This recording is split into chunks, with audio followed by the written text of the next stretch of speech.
한마디로 말해서. 네, 오늘은 국정농단을 비롯한 비리를 저질렀던 주요 인사들의 최근 동정을 한번 살펴보겠습니다. 서초동 감식반장 김프로. 오늘은 1200일 가까이 길고 외로운 투쟁을 벌이고 있는 울산과학대 청소노동자분들의 이야기를 전해드리겠습니다. 이완배 기자의 경제의 속살. 오늘은 중국을 대표하는 작가 딩링의 내가 안개마을에 있을 때 소개해드리겠습니다. 정선태 교수의 오늘을 읽는 책.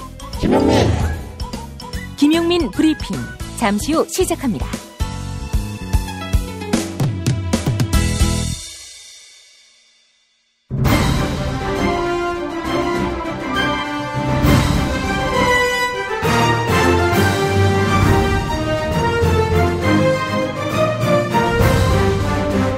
김용민 브리핑.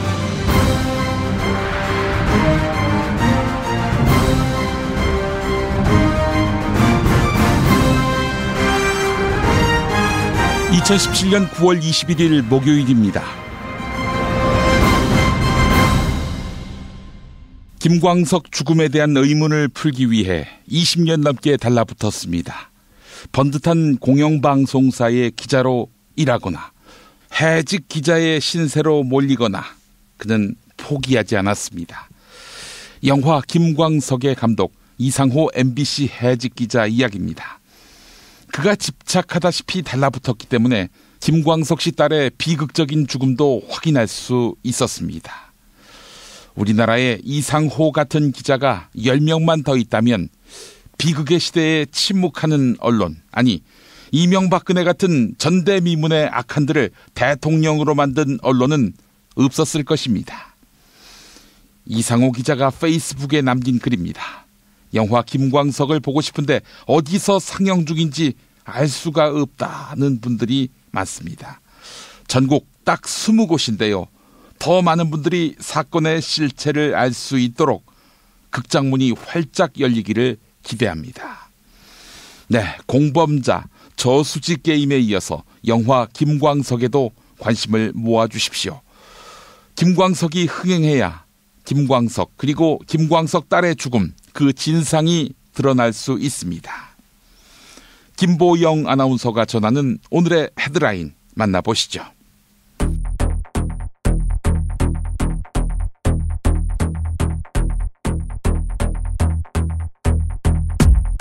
김명수 대법원장 후보자에 대한 임명동의안 통과 여부가 오늘 국회에서 결정됩니다. 어제 국회 본회의 상정을 위한 김명수 후보자 청문보고서 채택이 천신만고 끝에 이뤄진 것인데요. 캐스팅 보트를 쥔 국민의당의 표심은 여전히 안개 속입니다. 국민의당 김동철 원내대표는 인준 찬반 여부를 당론으로 정하지 않는다, 이렇게 잘라 말했습니다. 당론을 정하지 않는다니까요. 분명히 말했죠. 이 사안은 당론으로 강제한 사안이 아니라니까요. 김명수 후보자 인준안이 부결된다면 대법원장과 헌재 소장의 동반 공석 사태라는 헌정사상 초유의 사태가 벌어집니다. 미국 현지 시각으로 21일 문재인 대통령이 도널드 트럼프 미국 대통령과 정상회담을 갖습니다. 지난 6월 이후 석 달 만에 두 번째 한미 정상회담이 성사된 것인데요. 북한의 군사 도발에 대응하기 위해 대북 제재를 최대한 끌어올리는 방안이 논의될 것으로 보입니다. 또한 한미 동맹의 견고함을 재확인할 것으로 예상됩니다. 도널드 트럼프 미국 대통령이 유엔 총회 연설에서 북한을 원색적으로 비난했습니다. 트럼프 대통령은 북한을 범죄자 집단 또는 타락한 정권으로 규정하고 북한 파괴를 언급하기도 했습니다. 트럼프 대통령의 발언에 대해 미국 안팎에서는 부적절한 연설이었다, 이런 비판이 쏟아졌는데요. 이에 대해 제임스 매티스 미국 국방장관은 트럼프 대통령 연설의 핵심은 북한 상황을 해결하려는 것이다. 외교적 수단으로 해결되기를 희망한다, 이렇게 설명했습니다. 이명박 정부 시절 국가정보원이 주도했던 문화연예계 블랙리스트, 이른바 MB 블랙리스트 사건과 관련해 검찰이 현직 국정원 직원 2명에게 구속영장을 청구했습니다. 이들은 2011년 배우 문성근 씨와 김여진 씨의 이미지를 실추시키기 위해 사진을 조작하고 유포한 혐의를 받고 있는데요. 두 배우가 합성된 사진에는 공화국 인민배우 문성근, 김여진 주연 육체관계, 이런 문구가 쓰여 있었습니다. 검찰은 이 사진 외에도 MB 블랙리스트 인사들에 대한 합성사진 제작과 유포에 국정원이 개입한 정황이 있다, 이렇게 보고 수사를 확대할 방침입니다.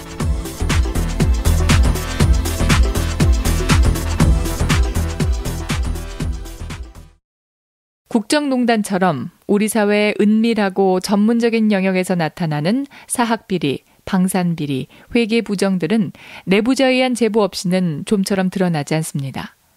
그러나 현행 내부고발자 보호제도는 그 실효성과 효과가 미흡해 공익제보자 스스로 자신을 지키고 법과 싸워야 하는 슈퍼맨으로 만들고 있습니다. 부정부패가 사라지는 첫걸음은 공익제보자에 대한 철저한 보호와 보상입니다. 아름다운 재단이 공익제보자를 지원하는 어쩌다 슈퍼맨 캠페인을 시작합니다. 투명한 사회를 위한 이 캠페인에 많은 참여 부탁드립니다. 어디선가 나타나서 생명을 구하고 정의를 지키는 영웅, 슈퍼맨. 우리 주변에도 많은 슈퍼맨이 있습니다. 바로 공익제보자입니다. 어쩌다 슈퍼맨이 되어야만 했던 그들에게 세상은 따뜻하지 않았습니다. 수많은 생명을 살린 2명의 간호조무사는 권고사직을 당했고, 장애인의 인권을 위해 싸운 선생님은 결국 사직했습니다. 어려움을 감내하고 있는 슈퍼맨들에게 이제 우리가 감사를 전해야 할 때입니다. 시민사회 지지 캠페인 어쩌다 슈퍼맨에 함께해주세요. 아름다운 재단. 골반 잡자 바로 잡자 바디로직, 허리 통증 바로 잡자 바디로직, 몸매 교정 바로 잡자 바디로직, 자세가 좋아지는 골반 교정 타이즈 바디로직. 검색창에 골반 교정 바디로직. 삐딱한 남성 골반, 허리에도 역시 바디로직입니다. 바디로직의 효과를 못 느끼셨다면 100% 환불해드립니다. 자세한 환불 조건은 홈페이지를 참조하세요. 스페이드 퀴즈입니다. 돌잔치, 칠순잔치, 가게 홍보, 체육대회, 창사기념일. 정답! 기념품! 문제를 끝까지 들으셔야죠. 이럴 때 사용하는 판촉물이나 기념품, 답례품, 단체 선물 등을 취급하는 전문업체로서 국민을 위해 제대로 일하는 언론과 정당에 후원을 하는 판촉물 전문업체는 어디일까요? 정답! 네피알! 네? 어디라고요? 네피알! 네, 정답입니다. 판촉물이나 단체 선물이 필요할 때 이왕이면 우리 편 회사 네피알을 찾아주세요. 인터넷 검색창에 네피알을 치시거나 032-519-4800으로 전화주시면 친절하게 상담해드립니다. 그런데 상품은 뭔가요? 네피알에 가서 고르세요. 3만 가지가 넘는 물품이 있어요. 아빠가 달라졌다. 술 냄새를 풍기며 집으로 들어오면 자는 날 깨워 했던 말을 또 하던 아빠. 이제는 더 이상 날 귀찮게 하지 않는다. 아빠가 달라졌다. 자는 날 깨워 막무가내로 뽀뽀하며 볼을 비비던 아빠. 그걸 참을 수 있었던 건 그러고서 주는 용돈 때문이었는데 더 이상 날 귀찮게 하지도 용돈을 주지도 않는다. 아빠, 대체 뭘 먹은 거야? 몸, 마음, 지갑까지 날 지켜주는 술친구. 살아서 집까지 술친굼. 재구미율과 후기가 좋은 술친굼을 지금 네이버에서 검색하세요. 서초동 감식반장 김프로.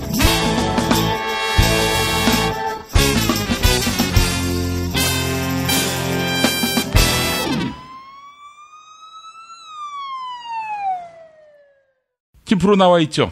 네, 안녕하세요. 김프로입니다. 아유, 너무 사랑스러운 김프로. 왜 그러세요, 오늘 갑자기? 어색하게. 어제 욕을 했더니 비난의 댓글들이 막 올라왔어. 그래서 사랑스러운 김프로로 오늘 밀게. 하루 냉탕 들어갔다, 하루 온탕 들어갔다가, 이러면 죽을 수가 있어요. 그래요. 하여간 저는 뭐 항상 청취자의 뜻대로 하고 있습니다. 저보고 뭐 개새끼라고 하면은 최욱 말 맞다나 개사료를 먹을 마음의 자세가 되어 있습니다. 예. 그러니까 부탁이 있습니다. 광고 스킵하지 말고 다 들어주세요. 그리고 추석 가기 전에 우리 광고주들 물품들 다 사주시길 바라겠고, 또 우리 광고주분들도 여력이 있으면 우리 김프로쇼 광고 좀 도와주세요. 아이고, 네. 실은 문정희 씨가 이렇게 하죠.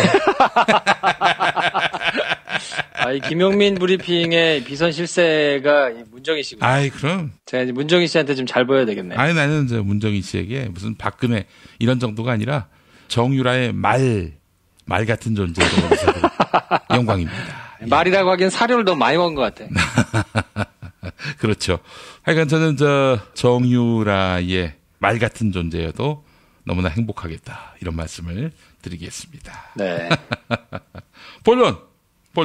많이 잊어버리셨을 것 같아요. 왜냐면 이게 워낙 많은 이슈들이 막 한꺼번에 터져나오기도 하고 우리나라가 이제 워낙 다이나믹 코리아다 보니까 김기춘, 조윤선 이 두 분 뭐 하실까 그냥 세간의 관심에서 다 사라졌는데 이분들이 검찰에서 조사를 받아라라는 출석 요구에 응하지 않고 계십니다.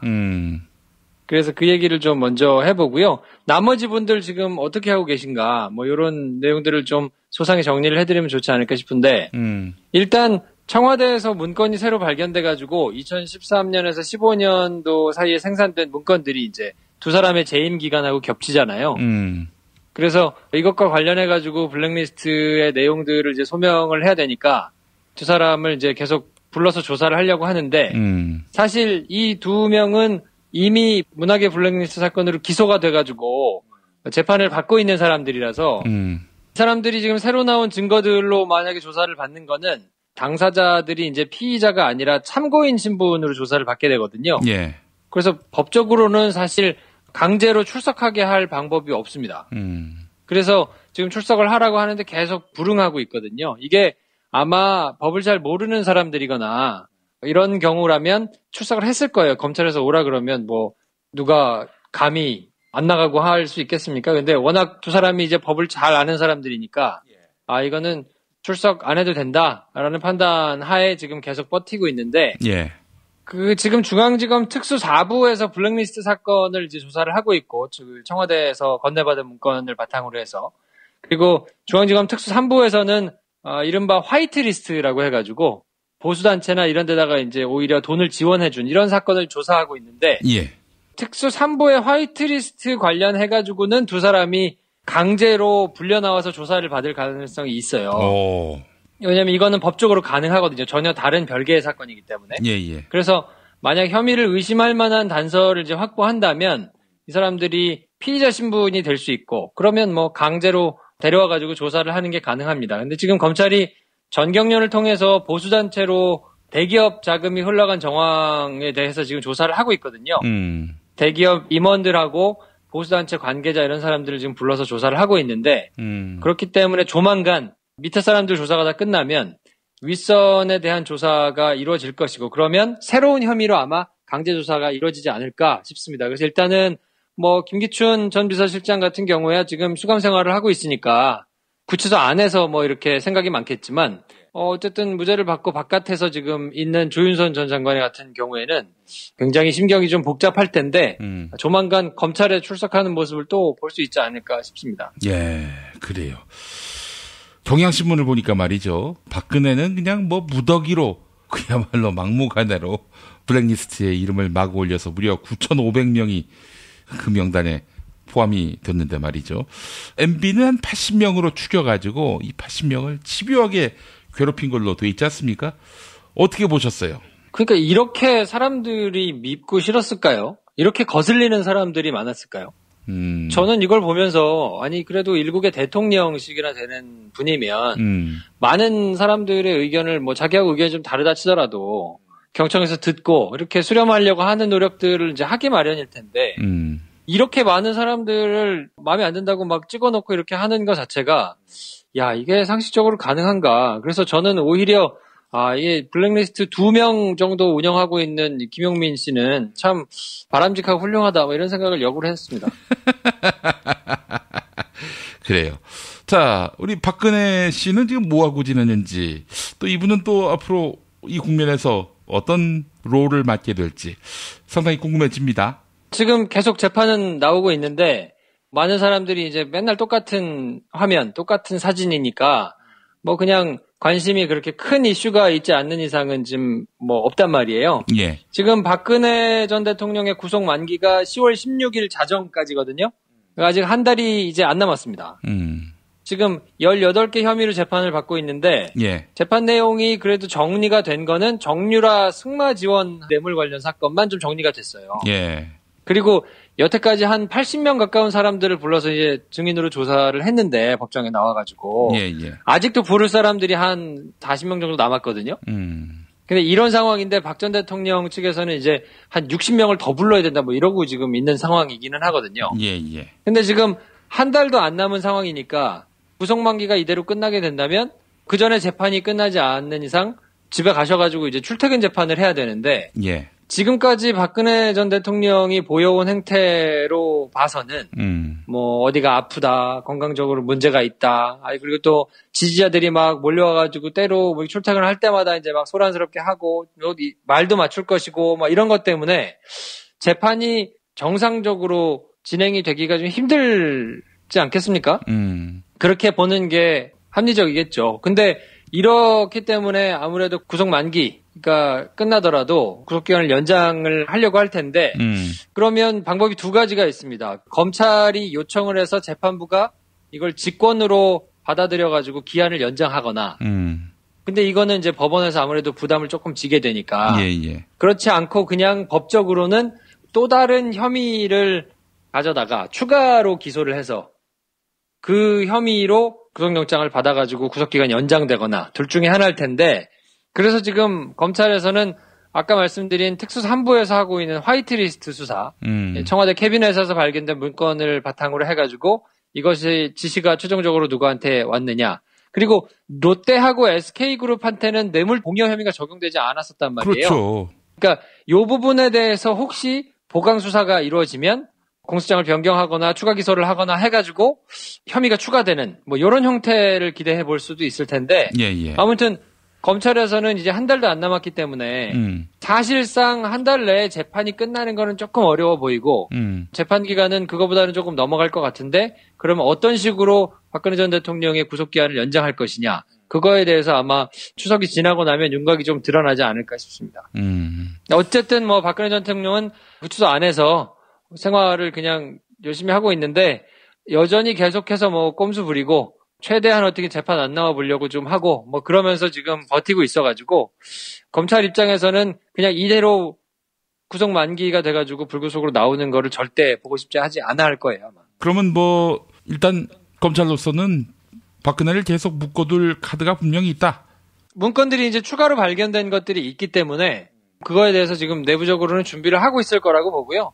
그래서 추석이 지나고 나면 아마 윤곽이 드러날 겁니다. 근데 추가가 됐든 아니면 혐의를 추가하지 않더라도 뭐 재판부한테 직권으로 해달라고 요청을 하든 뭐 어쨌든 검찰 입장에서는 지금까지 박근혜 전 대통령 측에서 보여온 태도가 신속하게 재판이 진행되도록 하는데 협조적이지 않았거든요. 그러니까 그냥 구속기간이 끝나가지고 나와서 출퇴근하면서 재판을 받을 가능성은 거의 없다고 봐야 되겠죠. 예, 알겠습니다. 아니, 뭐, 우리 박 여사가 뭐 그 정도 죄로 감옥 가신 건 아니잖아요. 예. 알겠습니다. 자, 원세훈 어떻게 돌아갑니까? 네, 원세훈과 관련해가지고는 최근 증거들이 새로 나오고 있거든요. MBC를 장악하려고 했던 문건을 MBC 노조가 추가로 공개했습니다. 예. 2010년도 선거방송을 담당했던 사람들에 대해서 그 사람들을 굉장히 부정적으로 기소를 하면서 예. 공정한 방송이 의심된다 뭐 이런 멘트를 이제 달아놨거든요. 그러니까 결국 이제 쫓아내라는 말인 거죠. 예. 그래서 박성재 기자, 뭐 유상아, 윤영욱 뭐 이런 이제 요 뒤에 두 분들은 뭐 그렇게 많이 들어보시진 않았을 텐데 이런 뭐 기자들뿐만이 아니고 김현정 작가라고 세계는 그리고 우리는 그 김미아 씨가 진행했던 인기 많았던 프로그램 예. 거기에 작가까지도 이제 포함을 해가지고 이 사람들이 하여튼 쫓아내야 된다라는 취지로 이제 적어놨었고 또 중앙일보가 단독으로 보도한 걸 보면 국정원 전 부서장 회의록을 입수해가지고 이제 단독으로 공개를 했는데 이때는 아주 구체적으로 지시했던 멘트들이 나와 있어요. 나경원 씨의 1억 피부숍 때문에 선거에서 이제 졌는데 그때 이제 낙검수가 이제 공개한 것 때문에요. 근데 이런 거를 반영해서 삼아가지고 하여튼 적진이 손 들 때까지 싸워라. 왜 이렇게 당신들 열정이 없냐. 뭐 이러면서 나무라는 뭐 이런 긴 내용들이 나왔는데 민간인 댓글 부대의 운영을 책임졌던 것으로 지목됐던 그 민병주 전 국정원 심리전단장이 구속이 됐거든요. 예. 민간인 단체들의 장을 맡았던 사람들에 대해서는 이제 구속영장이 계속 기각돼가지고 이게 법원에서 좀 문제가 있다 뭐 이런 얘기들을 했었는데 그때 내세웠던 논리가 국정원은 내버려 두고 그 밑에 지시를 받았던 일반인들을 구속하는 것이 좀 그렇지 않냐라는 취지였는데 예. 어쨌든 범죄 혐의가 대부분 다 소명이 된다라는 취지로 민병주 전 단장이 이제 구속이 됐기 때문에 예. 그러면 이 사람이 그냥 받았지는 않았을 거란 말이에요. 최소한 이제 교사나 묵인 뭐 이런 것이 있었을 거기 때문에 원세훈 전 국정원장이 조만간 이제 검찰에 소환돼가지고 조사를 또 받을 걸로 보여요. 그래서 이번 주 중에 검찰이 민병주 전 단장을 집중적으로 조사한 다음에 아마 다음 주 정도 되면 원세훈 전 국정원장이 검찰에 소환돼가지고 이제 새로 조사를 받을 것으로 보이고, 그리고 어쨌든 지금 수감 생활을 하고 있기 때문에 불려다니는 거에 대해서 이렇게 외부로 공개는 많이 되지는 않겠지만 어쨌든 검찰에 자주 불려 나와서 조사를 받을 걸로 보입니다. 예. 국정원이 적폐청산 TF를 통해 가지고 수사를 의뢰한 이 외곽 팀장들 있잖아요. 이 사람들이 모두 48명이거든요. 근데 이 중에 한 80% 정도가 이제 조사가 끝났습니다. 근데 이 중에서 원세훈 전 국정원장이 민간인 댓글 작업도 지시를 했었다 이런 이제 진술을 확보했거든요. 그렇기 때문에 다음 주 정도부터는 원세훈 전 국정원장은 이제 굉장히 바빠질 것 같아요. 그리고 박원순 시장도 MB에 대해서 이제 고소를 했잖아요. 예. 취지가 원세훈이 이 모든 것을 다 기획하고 지시하고 하지는 않았을 거기 때문에 최소한 MB가 이거에 대해서 뭐 시켰거나 아니면 알면서도 모른 척 했거나 뭐 이랬을 거기 때문에 수사를 해야 된다라는 취지로 이제 고소를 한 거여서 이런 것들을 싹 묶어가지고 지금 검찰이 수사를 진행하고 있기 때문에 댓글 사건 수사도 예전보다는 훨씬 속도가 붙어서 진행이 될 걸로 보입니다. 알겠습니다. 그러나 또 곳곳에서 이런 역사의 순리를 어떻게든 역행시키기 위해서 길을 쓰는 이런 자들이 있지 않습니까? 이른바 적피의 세력. 영어로는 김프로. 그래요? 왜 그게 김프로가 돼? 그렇더라고. 사전 뒤져보니까. 사전 공부를 더 해야 될 것 같아요. 새벽마다 일어나가지고 박 전 대통령하고 같이 사전 좀 들여다보세요. 네, 알겠습니다. 이런 적폐 세력들의 준동을 어떻게든 우리가 시민의 힘으로 막아내야 하고요. 역사를 궤도 위에 다시 올려놓도록 최선을 다했으면 좋겠습니다. 그런 역할을 하기 위해서 우리 김프로를 역사의 재단에 바칩니다. 영광스럽죠? 뭐 하라는 대로 다 하겠습니다. 예, 알겠습니다. 예, 김프로 수고하셨고 내일 또 뵙도록 하겠습니다. 네, 내일 뵙겠습니다. 충남 금산의 넓은 인삼밭. 정성농장을 일군 농부아버지 이정열 씨. 자연은 노력한 만큼 내어준다. 그 자연의 마음을 알기에 정성농장을 더불어 일구는 아들 이성규 씨도 아버지에게 배운 것처럼 정직하고 또 성실하게. 정성농장 홍삼은 인삼 재배부터 가공 판매까지 모두 책임지고 있습니다. 그래서 대한민국 1등 품질을 자부합니다. 검색창에 정성농장 홍삼을 검색해주세요. 정성농장 홍삼.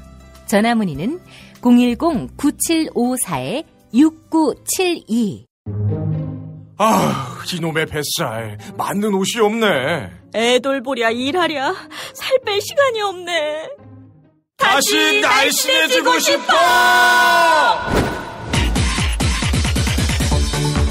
다이어트 전문 쇼핑몰 비타샵에서 개발한 국내산 동결건조 생식과 통곡물에 3가지 단백질과 비타민, 미네랄을 더해 만든 다이어트 전용 그린 스무디를 추천합니다.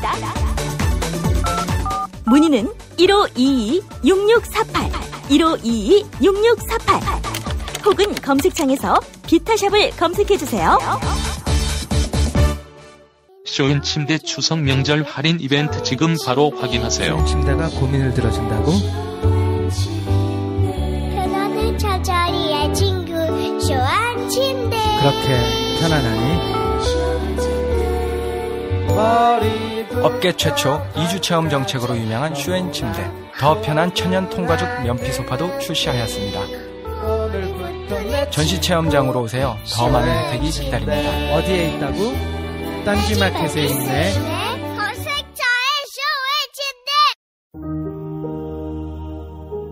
요즘 하늘색이 참 예쁘죠? 우리가 힘을 모아 바른 소리를 외치니 하늘도 예뻐집니다. 이렇게 맑은 가을, 몸을 위한 좋은 습관 새싹당 콩차 한 잔 어떠세요? 추석 선물에도 부담 없는 새싹당 콩차 티백 2+1은 계속됩니다. 이제 인터넷에서 전창걸의 새싹당 콩차를 검색하세요. 전화 구매는 070-8635-1288 1288. 내 몸의 적폐청산 새싹당 콩차.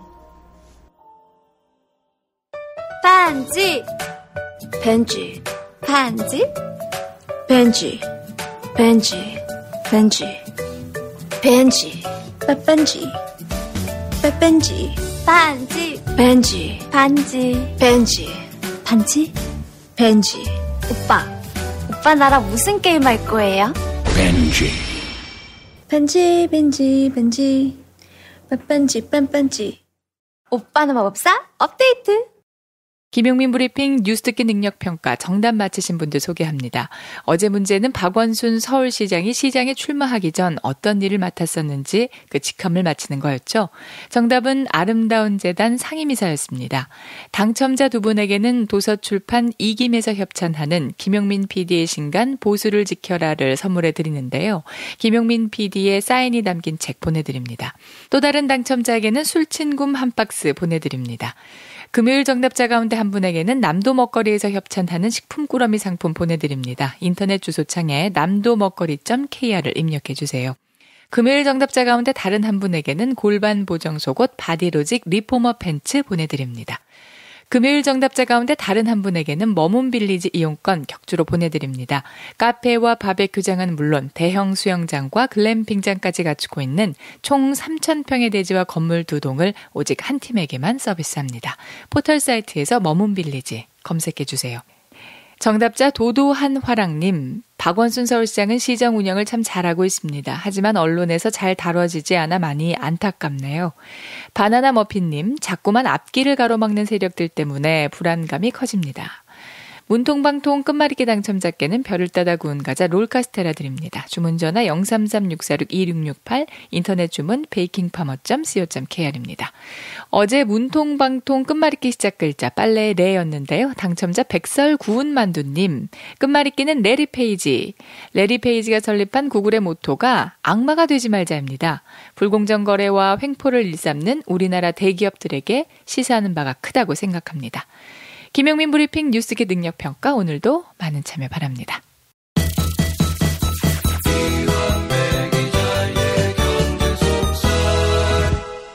민중의 소리 이완배 기자 함께하겠습니다. 이완배 기자님. 네, 안녕하십니까. 예, 이동관 전 수석 어제 또 이렇게 그분의 베일 아래 가려진 이야기 해주셨는데 뭐 엄기영 전 MBC 사장도 지도 기자 출신이면서 그렇게 MBC의 보도 구성원들을 못살게 굴었다 이렇게 얘기한 내용을 들으면서 아는 놈이 더하다 이런 생각이 들어요.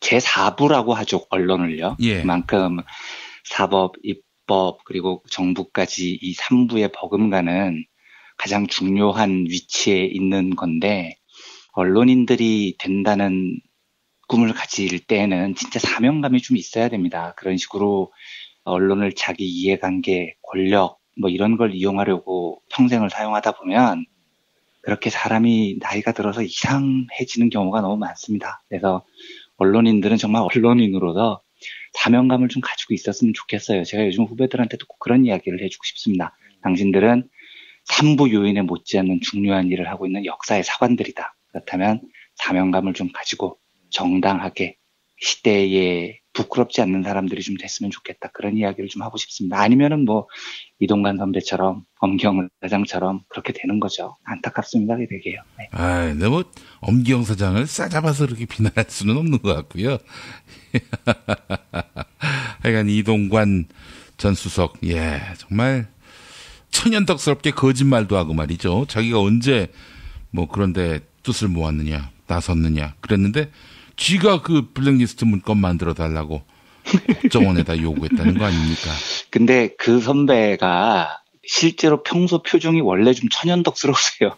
그래요? 예. 늘 천연덕스러우셔서 거짓말을 하건 진실을 이야기를 하고 항상 천연덕스럽다는 특징이 있는 분이십니다. 예, 알겠습니다. 자, 그래요. 뭐 우리 이동관 갖고 또 시간을 잡아먹을 수 없는 것이고 가치가 없기 때문에. 예. 네. 자, 오늘 어떤 얘기 해볼까요? 예, 오늘은 기나긴 투쟁을 이어가고 있는 울산과학대 청소노동자분들의 이야기를 드릴까 합니다. 이분들에 대한 이야기는 제가 얼마 전에 짧게 소개를 해드린 기억이 있는데요. 예. 그 한 현대중공업 노동자분이 이분들과 연대 투쟁을 하면서 저한테 손편지를 보내왔고 그 손편지 일부분을 제가 한번 읽어드린 적이 있죠. 예, 그 이야기입니다. 사건의 발단이 이렇습니다. 2014년 6월 16일에요. 울산과학대 청소노동자 20여 명이 임금 인상을 요구하면서 동부 캠퍼스 내에서 농성을 시작했습니다. 그런데 이제 당시 울산과학대 청소노동자분들은 최저임금을 받고 있었고요. 2014년 최저임금이 시간당 5,210원이었습니다. 근데 제가 왜 2014년 최저임금을 정확하게 기억을 하냐면 제가 민중의 소리에 입사를 한 게 2014년이었거든요. 예, 그리고 저는 난생 처음으로 최저임금을 받고 사는 게 어떤 삶인지를 그때 처음 경험을 해봤습니다. 이 5,210원 시급을 월급으로 환산을 하면 108만 원 정도 통장에 찍혀서 나와요. 예. 그런데 108만 원이 찍히는 그 숫자를 볼 때 그 암담한 기분은 진짜 좀 안 겪어본 사람은 모를 겁니다. 그걸로 한 달간 가정을 꾸린다고 생각을 해보면은요. 그래서 당연히 시급 5,210원이라는 2014년 최저임금은 당연히 사람이 정상적인 생계를 꾸릴 수 있는 돈이 절대 못 됩니다. 108만 원이 어떻게 정상적인 가정을 꾸릴 수 있는 돈이 되겠습니까? 그래서 울산과학대 청소노동자들이 최저임금이 아니고 생활이 가능한 임금을 달라라고 울산과학대 요구를 합니다. 근데 제가 부디 이 이야기를 들으시고 정치자분 중에 아니 청소노동자가 최저임금 받으면 됐지 이런 처참한 생각은 하지 말아주셨으면 좋겠습니다. 우린 모두 사람이고요. 사람은 최소한 태어난 이상 직업이 뭐든 사람답게 살 권리가 있는 겁니다. 한 달 월급 108만 원은 최저임금 제도가 정했건 안 정했건 사람답게 살 수 있는 돈이 아니에요. 그리고 이때 울산과학대 청소노동자분들이 엄청난 임금 인상을 요구한 게 아닙니다. 최소한의 생계를 유지할 수 있는 임금, 이분들이 요구한 건 시간당 6,000원이었습니다. 그런데 울산과학대가 노동자들이 이 요구를 했다는 이유로 이 노동자분들의 법원에 가처분 신청을 내서 농성을 하고 있는 농성장을 철거하기 시작합니다. 그래서 노동자분들은 농성장을 이동하면서 버티는데 대학이 진짜 끈질기게 이 농성장을 따라다니면서 철거를 해요. 그래서 무려 4번에 걸쳐서 농성장이 박살이 났고요. 결국 노동자분들은 학교 정문 밖으로 쫓겨났습니다. 여기에다가 이제 학교 측이 이 농성 때문에 학교 재산이 침해받고 뭐 수업을 방해받았던 이유로 손해배상을 걸어요. 근데 재판부가 이걸 또 받아들였습니다. 그래서 지금 현재 청소노동자 한 사람당 가압류 걸린 돈이 8,200만 원입니다. 지금 뭐 집도 다 압류를 당한 상태입니다. 이분들이요. 이 투쟁을 이끄시는 분이 혹시 이름을 기억하시는 분이 있으실지는 모르겠는데 18대 대선 때 무소속으로 출마를 했던 김순자 위원장이십니다. 이분은 한국 청소노동자 투쟁의 상징과도 같은 분입니다. 그런데 이제 이분이 다른 언론과 인터뷰를 보면 처음에 이 일이 불거졌을 때 김순자 위원장이 총학생의 도움을 구하러 가셨다는 거예요. 그랬더니 총학생의 대답이 도와줄 수 없다. 도와주면 우리가 취업이 안 된다. 이렇게 거절을 했다는 겁니다. 그리고 이후에 총학생회가 수시로 조합원들이 건 현수막하고 천막을 훼손하는데 학생들이 나섰다는 게 김순자 위원장의 이야기예요. 그리고 실제로 2015년에는 무슨 일이 있었냐면요. 울산과학대 총학생회가 이제 그 당시엔 1년 가까이 파업 중이었었죠. 청소노동자 분들에게 공식적으로 성명을 보냅니다. 천막 농성 중단을 요구하는 성명을요. 읽어보겠습니다. 항의 방문서 1. 대학교 기물 파손을 중단하십시오. 대학교 시설물은 우리들의 소중한 등록금으로 조성된 우리 학생들 모두의 재산입니다. 2. 위협적인 시위를 중단하십시오. 여학생들과 어린 학우들이 많이 출입하는 본관 및 모든 강의동에서 위협적인 시위로 많은 학생들이 공포감에 시달리고 있습니다. 3. 본관 및 강의동 무단 점거 시도를 중단하십시오. 계속적인 본관 점거 시도로 학생들의 도서관 방문이 어렵습니다. 도서관 및 강의실 이용에 방해가 되는 캠퍼스 내 농성을 중단하십시오. 4. 학습권 보장을 위하여 천막 농성을 중단하십시오. 잦은 집회 등으로 발생하는 소음으로 학생들의 수업과 학습에 지장이 있습니다. 5. 위 사항 및 학생 안전과 학습권 보장이 이행되지 않을 시 5천 학우를 대표하여 상응하는 조치를 취하겠습니다. 아니 이런 족 같은 새끼들이 다 있어요? 네, 제가 이걸 읽는데 진짜 너무 처참해서 말문이 탁 막혀버립니다. 네, 맨 마지막에는 대놓고 청소노동자들을 협박합니다. 이행되지 않을 시 5천 학우를 대표해서 상응하는 조치를 취하겠다는 겁니다. 니 조시다 이 씹새끼들아. 아, 이런 족 같은 새끼들. 제가 그러니까 이걸 읽고 나서 정말 너무너무 기분이 암울해지는 겁니다. 저도 진짜 그 김용민 PD처럼 이걸 보는 순간 상욕이 튀어나왔어요. 이거 어떻게 이럴 수가 있습니까? 우리 청년 학생들이요. 제가 그 과거에 현대중공업 노동자분의 손편지를 읽어드렸는데 거기에 이런 대목이 있습니다. 이 편지에 따르면 그 학교 학생회가 청소노동자들 탄압에 실제로 동원이 되고요. 그게 학점에 반영이 된다는 소문이 돈다는 겁니다. 그리고 청소노동자 탄압에 앞장서는 학생들이 학교장 추천서를 받아서 현대중공업 계열의 정규직으로 입사를 시켜준다는 게 그 편지에 적혀 있어요. 울산과학대는요, 당연히 사학재단이고요. 이 학교의 지배재단이 울산공업학원이라는 곳인데 현대중공업이 주인입니다. 회사 설립자가 정주영이고 지금 이 재단의 이사장이 정몽준이에요. 울산과학대하고 울산대학교가 그 이 재단의 지배를 받습니다. 제가 어제 그 한국재벌들 다 개떡같지만 그 중에서 갑오브갑, 폭행, 인권주린 이쪽으로 타의 추종을 불허하는 두 가문이 현대 정시가문하고 하나 김씨가문이라고 소개를 해드렸죠. 천민 자본주의의 아주 뭐 그렇습니다. 아이콘이에요. 네, 상징입니다. 아마 이 분야로는 전 세계 1등일 거예요. 이 두 가문이요. 그런데 현대 정시가문은요. 진짜 노동자들을 사람으로 안 보는 걸로 유명합니다. 아무 때나 패고요. 아무 때나 찔러 죽일 수 있는 그런 버러지 같은 존재로 대접을 해요. 그리고 이런 일이 가장 많이 벌어진 곳이 현대 가문이 이끌던 기업 중에서도 단연 현대중공업입니다. 제가 조금 이따 설명드리겠지만 현대 가문이 노동자들을 찔러 죽여도 되는 버러지로 본다는 말은 제가 조금도 과장한 말이 아닙니다. 역사적인 사실이에요. 그리고 그 노동자 탄압 중심에 서 있는 지금 울산과학대 청소노동자들을 탄압하고 있는 인물이 바로 정몽준인 겁니다. 정몽준은요, 1981년에 30살의 젊은 나이에 현대중공업 상무로 재계에 입성을 합니다. 근데 이미 이때부터 현대중공업은 정몽준한테 넘어간다는 소문이 파다했어요. 그리고 실제로 바로 이듬해죠. 정몽준이 고작 31살이 되던 해에 이해 정주영의 장남 정몽필이 불의의 교통사고로 세상을 떠나요. 이때 정주영이 정몽준을 불러서 네가 현대중공업을 맡아. 이래서 정몽준은 31살의 현대중공업 사장이 됩니다.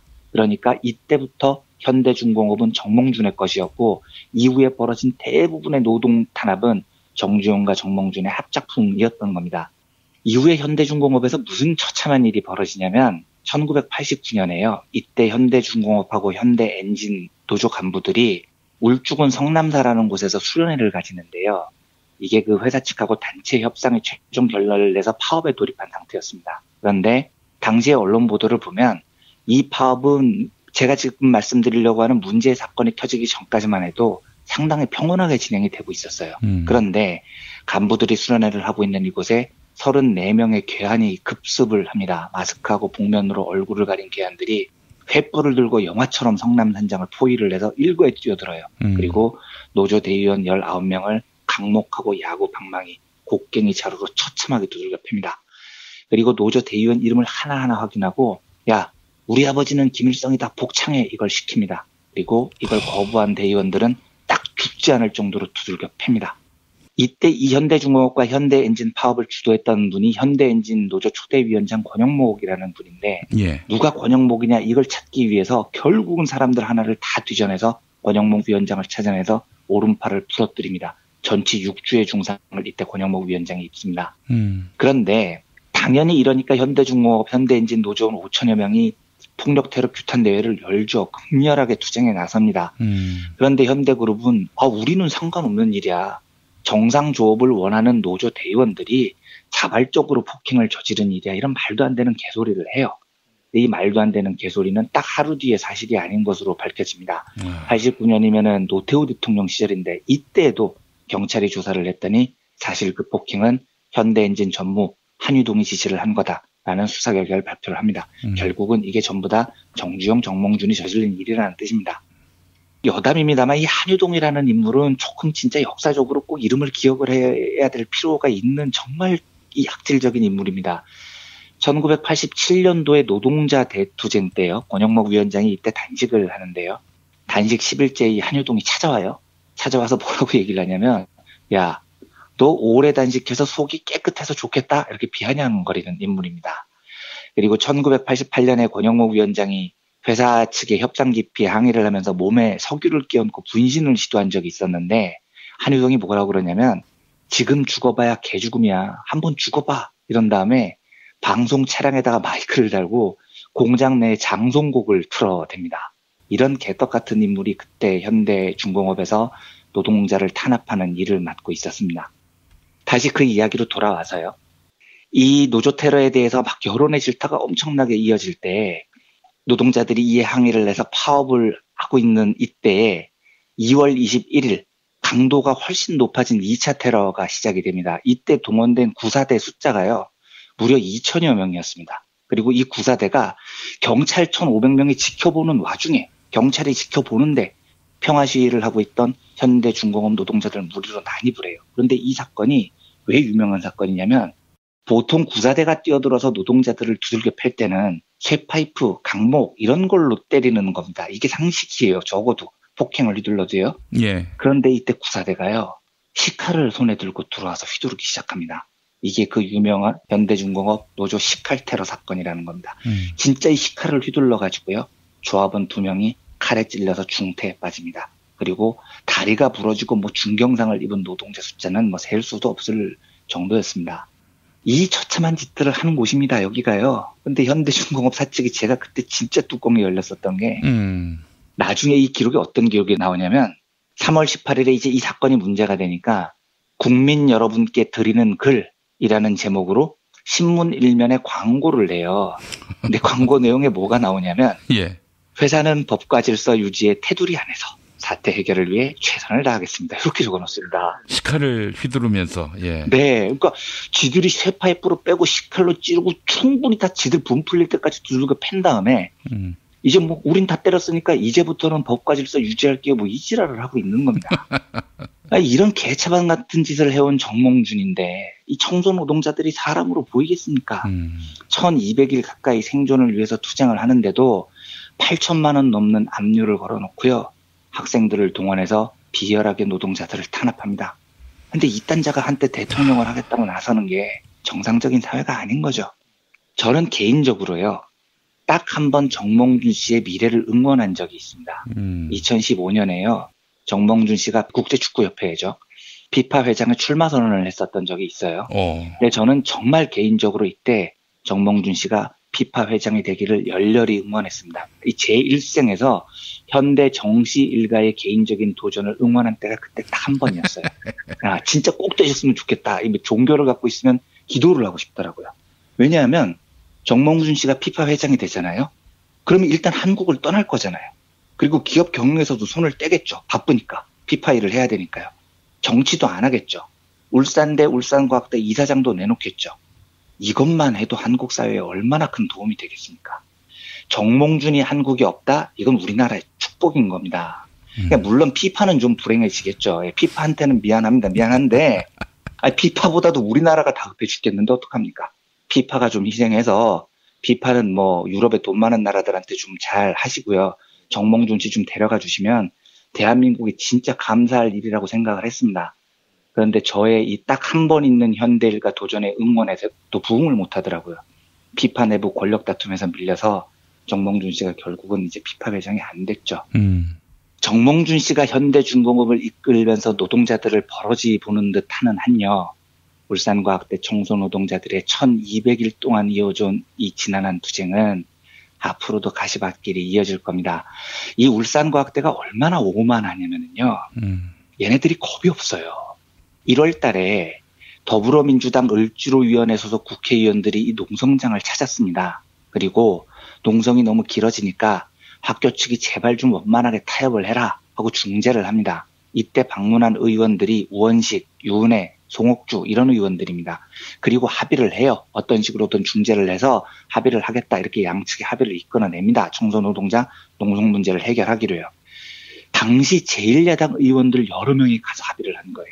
그리고 촛불 집회 이 와중이었습니다. 이 사회 분위기에서 합의가 끝나자마자 울산과학대는 또 천막 농성장을 강제로 철거를 해버립니다. 근데 민주당도 눈에 안 보이는 겁니다. 제1야당도요. 집권이 유력한 당도요. 이러니까 민주당이 얼마나 황당했겠습니까? 당시 기사를 보면 우원식, 지금 원내대표죠. 우원식 대표가 이때 울산시당하고 함께 중재단을 구성해서 협상 약속을 이끈 주도자인데 갑자기 얘네들이 용역동원해서 철거를 하니까 어떤 반응을 보이냐면 야, 협상을 주도한 제1야당인 더불어민주당에 대해서도 이렇게 갑질을 하면서 무시를 하는데 청소 노동자에게는 오죽하느냐 라면서 우원식 대표가 뚜껑이 열려서 경로를 했다는 언론 보도가 있었습니다. 그런데 이게 왜 이렇겠습니까? 얘네들은 이런 거예요. 제1야당이 뭐, 국회의원이 뭔데, 우리 주인은 정몽준이야. 이거잖아요. 예. 정몽준이 더 세. 정몽준은 게다가 여당이야. 야당 놈들 지랄해봐. 상관없어. 이러고 있는 겁니다. 이러니까 얘들이 겁을 안 내는 거예요. 아예. 이 문제를 해결할 방법은 딱 하나입니다. 정몽준이 정치를 계속하겠다는 꿈을 접지 않는다면요. 시민사회가 강력한 연대로 여론을 만들어 나가야 됩니다. 지가 지배하는 학교 재단에서 청소 노동자들을 인간 이하로 취급하는 놈이 뭔 정치를 하느냐, 이런 문제 제기를 시민사회가 강하게 제기를 해야 됩니다. 물론 현대중공업 오너 정몽준은 여론 따위를 개차반으로 보겠죠. 뭐 그 집안은 원래 국민이 미개하다고 생각을 하는 특성이 있는 집안이니까요. 하지만 정치인의 꿈을 접지 않은 정몽준은 여론의 눈치를 볼 수밖에 없을 겁니다. 그래서 시민사회가 울산과학대 청소 노동자분들을 위해서 조금 더 따뜻하고 조금 더 강력한 연대의 손길을 보내주십사 하는 이유가 바로 여기에 있습니다. 그리고 제가 하나만 더 말씀드리겠습니다. 예. 울산과학대 학생분들에게 간절히 호소합니다. 청소 노동자들을 탄압하는데 학생들이 정말 앞장을 섰나요? 그러면 당장 멈추십시오. 이 방송을 듣고 있는 분들이 있다면 부디 새겨들어 주시기를 제가 간청합니다. 그렇게 학교 쪽 입장을 두둔해서 청소 노동자들을 탄압하는데 동조를 해서 학점을 잘 받고 취업이 잘 되면은요, 지금 젊은 생각에는 행복할 것 같죠? 제가 인생을 조금 더 산 경험자로서 말씀드립니다. 저도요, 같이 학생운동하던 동료들이 졸업 후에 노동 현장으로, 진보 정당으로, 지역운동으로, 시민운동가로 이렇게 어렵게 살아가는 길을 택할 때 저는 비겁하게 주류 언론에 편입을 해서 제 한 몸 편하게 사는 길을 택했습니다. 그런데요, 그게 절대로 행복하지 않더라고요. 제 경험입니다. 저는 그 미안함이 지금까지 제 평생을 짓눌러 온 마음의 빚이에요. 그런데 제가 장담합니다. 만약에 울산과학대 학생들이 청소 노동자들 가슴에 비수를 꽂고 현대중공업 계열에 취직한다는 그 이야기가 사실이라면 여러분들은요, 평생 행복하지 못해요. 한평생 무거운 돌덩이를 안고 죄책감에 쫓기면서 살아가야 됩니다. 그런데 만약에 그분들이 그 죄책감을 느끼지 못하고 진짜 현대중공업 계열사에 취직을 해서 행복하게 살아간다면 그건 그분들이 인간 이하의 삶을 선택했다는 이야기입니다. 젊은 분들 그렇게 남은 인생을 살아가셔서는 안 됩니다. 부디 그러지 마십시오. 그리고요, 나는 직접 가해하지 않았어. 나는 중립적으로 지켜만 봤어. 라고 말하지도 마세요. 계급사회에서 중립이라는 거, 중도라는 거, 아무 편도 들지 않는 불편부당이라는 거 다 개떡같은 헛소리입니다. 이걸 철학 용어로 당파성이라고 부릅니다. 힘이 센 헤비급 깡패가 길거리에서 약한 사람을 막 두들겨 패요. 그런데 그걸 가만히 지켜보면서 나는 아무 편도 안 들었어. 나는 중립 지켰다. 이게 말이 되냐고요. 그런 상황에서 아무 일도 하지 않으면 그건 중립이 아니고 힘센 놈 편을 드는 겁니다. 때리라고 하는 자의 편을 들고 있는 겁니다. 정말로 진심으로 이야기를 합니다. 그 학교 학생들이 청소 노동자들을 가해하는데 합류했다면 지금 당장 멈추세요. 그리고 나는 그냥 지켜만 봤어 라고 말하고 싶은 학생들이 있다면 그 중립 가면을 벗어 던지시고요. 1200일 동안 투쟁하는 우리 사회에서 제일 약한 분들입니다. 그 청소 노동자분들의 연대 투쟁에 손을 내미시길 바랍니다. 그래야 평생 죄책감에 시달리지 않고 살아갈 수 있습니다. 그게 민주시민의 기본 임무입니다. 제가 저한테 손편지를 보내온 그 현대중공업 노동자분의 편지 한 대목을 읽고 제가 마치겠습니다. 이 노숙농성장에는 여당 우원식 의원을 비롯해 정의당, 바른정당, 울산의 무소속 의원 등 많은 분들이 관심을 갖고 해결하라 하였으나 현대자본은 정말 눈 하나 깜짝하지 않습니다. 여러 이유가 있겠지만 가장 큰 이유는 정몽준 때문일 것이라고 장담합니다. 여당 원내 대표를 비웃는 조직입니다. 국회의원 85명의 서명을 받았었고 국감 증인으로 출석해 억울함을 알려도 해결하는 신용만 하고 돌아서서 다시 비웃는 조직입니다. 정말 이기고 싶습니다. 저분들 고령이시라 하루빨리 해결점을 찾아야 합니다. 누군가의 어머니, 할머니, 할아버지인 저들이 거리에서 얼마나 더 불안에 떨어야 하는지 모릅니다. 저는 투쟁하는 늙은 노동자와 끝까지 함께하려 합니다. 하지만 큰 힘이 되지 못합니다. 슬프지만 현실이지요. 저의 바람은 하나입니다. 이곳은 관심과 사랑이 필요한 곳입니다. 시민사회의 따뜻한 연대 투쟁이 이분의 말처럼 누군가의 어머니, 누군가의 할머니, 누군가의 할아버지가 겪고 있는 이 노동자분들이 탄압을 이겨나갈 수 있는 힘이 될 겁니다. 그래서 제가 늘 이런 일이 있으면 깊이 머리 숙이고 말씀을 드립니다. 지금 이분들 1200일 가까이 투쟁을 하고 있습니다. 그리고 8천만 원 넘는 압류가 걸려 있어서 경제적으로도 굉장히 어렵습니다. 이런 현실적인 문제도 존재를 합니다. 그래서 감히 늘 저한테 이런 일이 있으면 기적 같은 연대의 힘을 보여주셨던 정치자분들께 다시 한번 고개를 숙여서 부탁을 드립니다. 이분들이 겪는 큰 경제적 어려움에 조금씩 힘을 보태주셨으면 좋겠습니다. 이 액수도 중요하지만 액수보다도 정말로 조금씩이라도 많은 분들이 연대에 동참해 주시면 그 연대에 동참한 분들의 숫자가 그리고 그 마음이 누군가의 어머님이 분명한 청소노동자분들께 큰 힘이 될 겁니다. 그리고 그 많은 숫자의 연대가 현대중공업, 울산과학대, 정몽준을 압박하는 토대가 될 거라고 믿습니다. 통장 번호를 하나 불러드려도 괜찮을까요? 그럼요. 예. 농협 서경민이라는 이름으로 되어 있고요. 352-1022-2325-33입니다. 이 서경민이라는 분은 누구시냐면은요. 지금 울산과학대 노동조합 위원장이신 김순자 위원장님의 따님이십니다. 그런데 왜 따님 통장을 불러드리냐면 지금 김순자 위원장님을 비롯해서 투쟁하시는 분들은 지금 전부 재산하고 통장이 다 압류된 상태예요. 그래서 이런 처참한 상황이어서 위원장님의 따님 통장을 말씀드립니다. 부디 기적 같은 일을 보여주셨던 저희 청취자분들께서 1200일간 투쟁을 하시는 이 청소노동자분들에게 따뜻한 많은 연대를 부탁드립니다. 많이들 도와주시고 관심을 가져주셔서 이분들의 투쟁에 큰 힘이 돼 주셨으면 하고 간청드립니다. 네, 학생만이 아니지요. 법원도 어떤 눈가를 달아야 정몽준이 약자로 보이고 그러니까요. 울산과학대 노동자들이 무참한 강자로 보일까요? 네, 정말 이해할 수 없습니다. 예, 한 번만 더 계좌번호 알려주십시오. 농협 서경민이고요.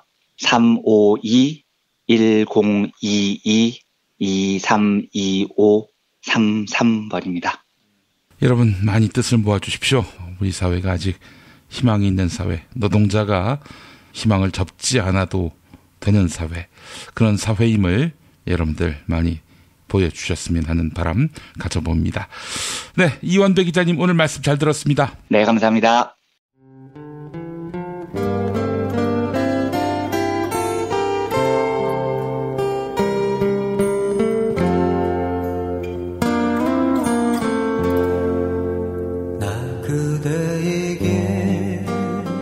뜨거운 여름이 가고 어느새 찬바람이 옆구리를 스치면 왠지 뜸해졌던 그리운 친구 생각나시죠?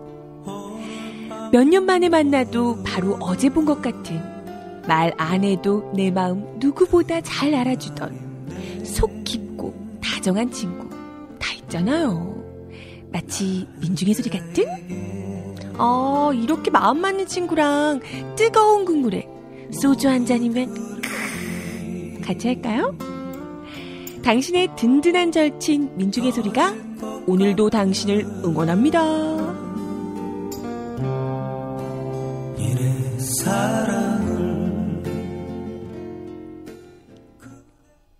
민중의 소리 후원 전화 1661-0451 1661-0451 민중의 소리. 진실은 반드시 밝혀진다고. 무엇이 진실입니까? 대통령이라고 하는 지위를 진실을 밝히지 않는 데에 역이용해서. 김보영 아나운서가 함께합니다. 아프니까 팩트다. 안녕하세요. 아프니까 팩트다. 김보영입니다. 지난 화요일 새벽 문재인 대통령이 미국 뉴욕에 도착했습니다. 대통령 취임 이후 처음으로 유엔 총회에 참석하기 위해서인데요. 문재인 대통령은 세계 정상들과 만나며 북핵 문제 해결을 위해 외교 총력전에 나섰습니다. 그런데 홍준표 자유한국당 대표는 문재인 대통령이 미국에서 문재인 패싱을 당했다, 이렇게 주장했습니다. 미국 뉴욕 존 F 케네디 공항에 도착했을 때 푸대접을 받았다, 이런 이야기인데요. 자유한국당 연석회의에서 있었던 발언 들어보시죠. 환영객이 미국 측에서 단 한 명도 나오지 않은 장면을 봤습니다. 우리나라 역대 대통령이 미국을 방문할 때 그런 반경을 연출하지는 않았습니다. 공항에 도착하는데 그 동영상을 봤는데 이명박 대통령 갔을 때는 군악대까지 갔어. 박근혜 대통령 갔을 때도 그렇게 했어. 문재인 패싱을 당하고 있음에도 정작 본인들은 그걸 숨기고 국민들에게도 숨기고 있다. 하지만 홍준표 대표의 주장은 사실과 달랐습니다. 유엔 주재 조태열 한국대사와 김기환 뉴욕 총영사내외가 공항에 나와 문재인 대통령을 영접했기 때문입니다. 또한 유엔 총회 참석차 뉴욕에 방문했을 때에는 미국 정부 관계자가 영접을 나오지 않는 것이 관례입니다. 미국 정부의 초청에 따른 방문이 아닌 유엔 행사에 참석하는 것이며 유엔 총회에는 세계 정상급만 100여 명 이상이 참석하기 때문입니다. 지난 보수 정권에서 당시 이명박 대통령과 박근혜 대통령도 유엔 총회 참석을 위해 뉴욕을 방문했었는데요. 이 당시에도 유엔 주재 한국대사와 뉴욕 총영사만 영접을 나왔었습니다. 청와대 관계자는 홍준표 대표를 향해 외교 프로토콜, 즉 외교 관계나 의전을 잘못하셨다 이렇게 반박했는데요. 이어서 미국 정부의 환영객은 대통령의 국빈 방문이나 실무 방문 때 나온다 이렇게 덧붙였습니다. 문재인 대통령의 미국 방문은 이번이 두 번째인데요. 지난 6월 한미 정상회담을 위해 워싱턴 DC의 공군기지에 도착했을 때에는 미국 정부 측 인사인 로즈마리 폴리 미국 의전장 대리가 영접을 나왔습니다. 서울대 언론정보연구소와 12개 언론사가 팩트체크한 결과 지난 대선 기간 동안 거짓말을 가장 많이 한 후보는 홍준표 후보로 나타났죠. 지금까지 아프니까 팩트다였습니다. 생활인을 위한 꿀팁. 집 두 채에 월 10,000원 화재보험 카페. 화재 배상, 심지어 도난 피해까지. 여기에 더해 가전제품 고장 수리비까지. 우와, 우리 집 말고 부모님 집까지 두 집에 월 10,000원이라고요? 식당, 노래방, 임용실 같은 상가와 숙박업소, 사무실, 공장, 창고, 목조주택까지 모든 업종의 화재보험과 배상 책임보험도 상담해드립니다. 02849-9730 연중 무휴라 언제든 02849-9730. 어머님 아버님 오래오래 건강하세요. 개업 축하합니다. 본세다 잠드소서. 결혼을 축하합니다. 형부 우리 언니 반품은 안 됩니다. 차장 승진하신 주과장님 주차장 되신 거 축하해요. 우리 같이 산 게 벌써 7년이나 됐네. 썩 짜릿했던 시간이었어. 태어나서 처음으로 여자에게 보내는 꽃이야. 너랑 닮은 꽃. 생일 축하해. 사랑과 축하, 위로가 있는 곳에 좋은 사람과 플라워. 1566-0263 1566-0263입니다. 엄마, 독서실 갔다 왔어. 맛있는 야식 좀 해줘. 여보, 나 회식했더니 속쓰려. 해장국 좀 부탁해. 알았어. 내가 한 방에 해결하지. 이제 남도 먹거리 쇼핑몰에서 건강과 행복을 쇼핑하세요. 남도의 맛깔스러운 김치부터 담양식 돼지갈비까지. 주소창에 남도먹거리.kr을 입력하시거나 주문 전화 1544-1669 1544-1669로 전화주세요. 한글도 남보다 빨리 깨치고 참 똑똑했는데 갈수록 실력이 뒤처지는 것 같아 걱정이에요. 혹시 초등학교 교과서 본 적 있어요? 어려운 어휘가 너무 많아요. 학교에서는 어휘 개념을 하나하나 설명해 줄 시간이 정말 부족하잖아요. 그럼 어떡하죠? 내 아이의 어휘만큼은 내가 책임져야죠. 어휘 공부의 정성. 초등어휘 3,000, 초등어휘 5,000. 검색창에 초등어휘 3,000을 쳐보세요. 야, 너 홍어 판다 그랬지? 팔지. 근데 홍어가 진짜 그렇게 몸에 좋아? 아니, 끝내준다니까. 우리 엄마 관절염인데? 홍어. 나 숙취는? 홍어. 마누라 다이어트는? 홍어. 큰 이모 변비? 홍어. 작은 형 소화불량은? 홍어. 여동생 피부? 홍어. 큰 누나 주름? 홍어. 명절 때 선물은? 홍어라니까. 근데 비싸지? 열라 싸고 열라 맛있는 홍어가 있다니까. 어디? 알싸한 홍어. 1599-6456.com 혹은 1599-6456 전화 주문도 가능합니다.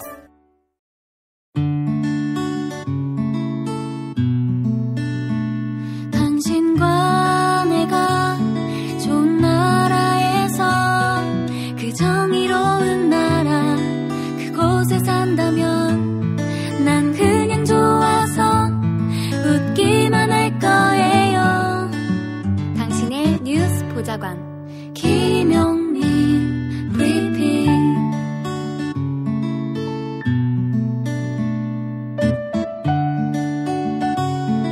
대한민국 뉴스 브리핑의 선두주자 김용민 브리핑.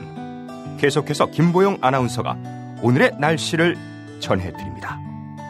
날씨를 전해드리겠습니다. 오늘도 일교차가 크게 나고 전국이 맑겠습니다. 또한 아침에는 일부 내륙에 안개가 끼는 곳이 있겠습니다. 아침 기온이 크게 떨어지는 강원 산간지방은 서리가 내리겠습니다. 또한 제주도는 아침까지 산발적으로 빗방울이 떨어지겠습니다. 낮 기온은 서울 26도, 광주와 대구 27도, 전주는 26도로 예상됩니다. 여기는 대한민국 브리핑 1번지 김용민 브리핑입니다.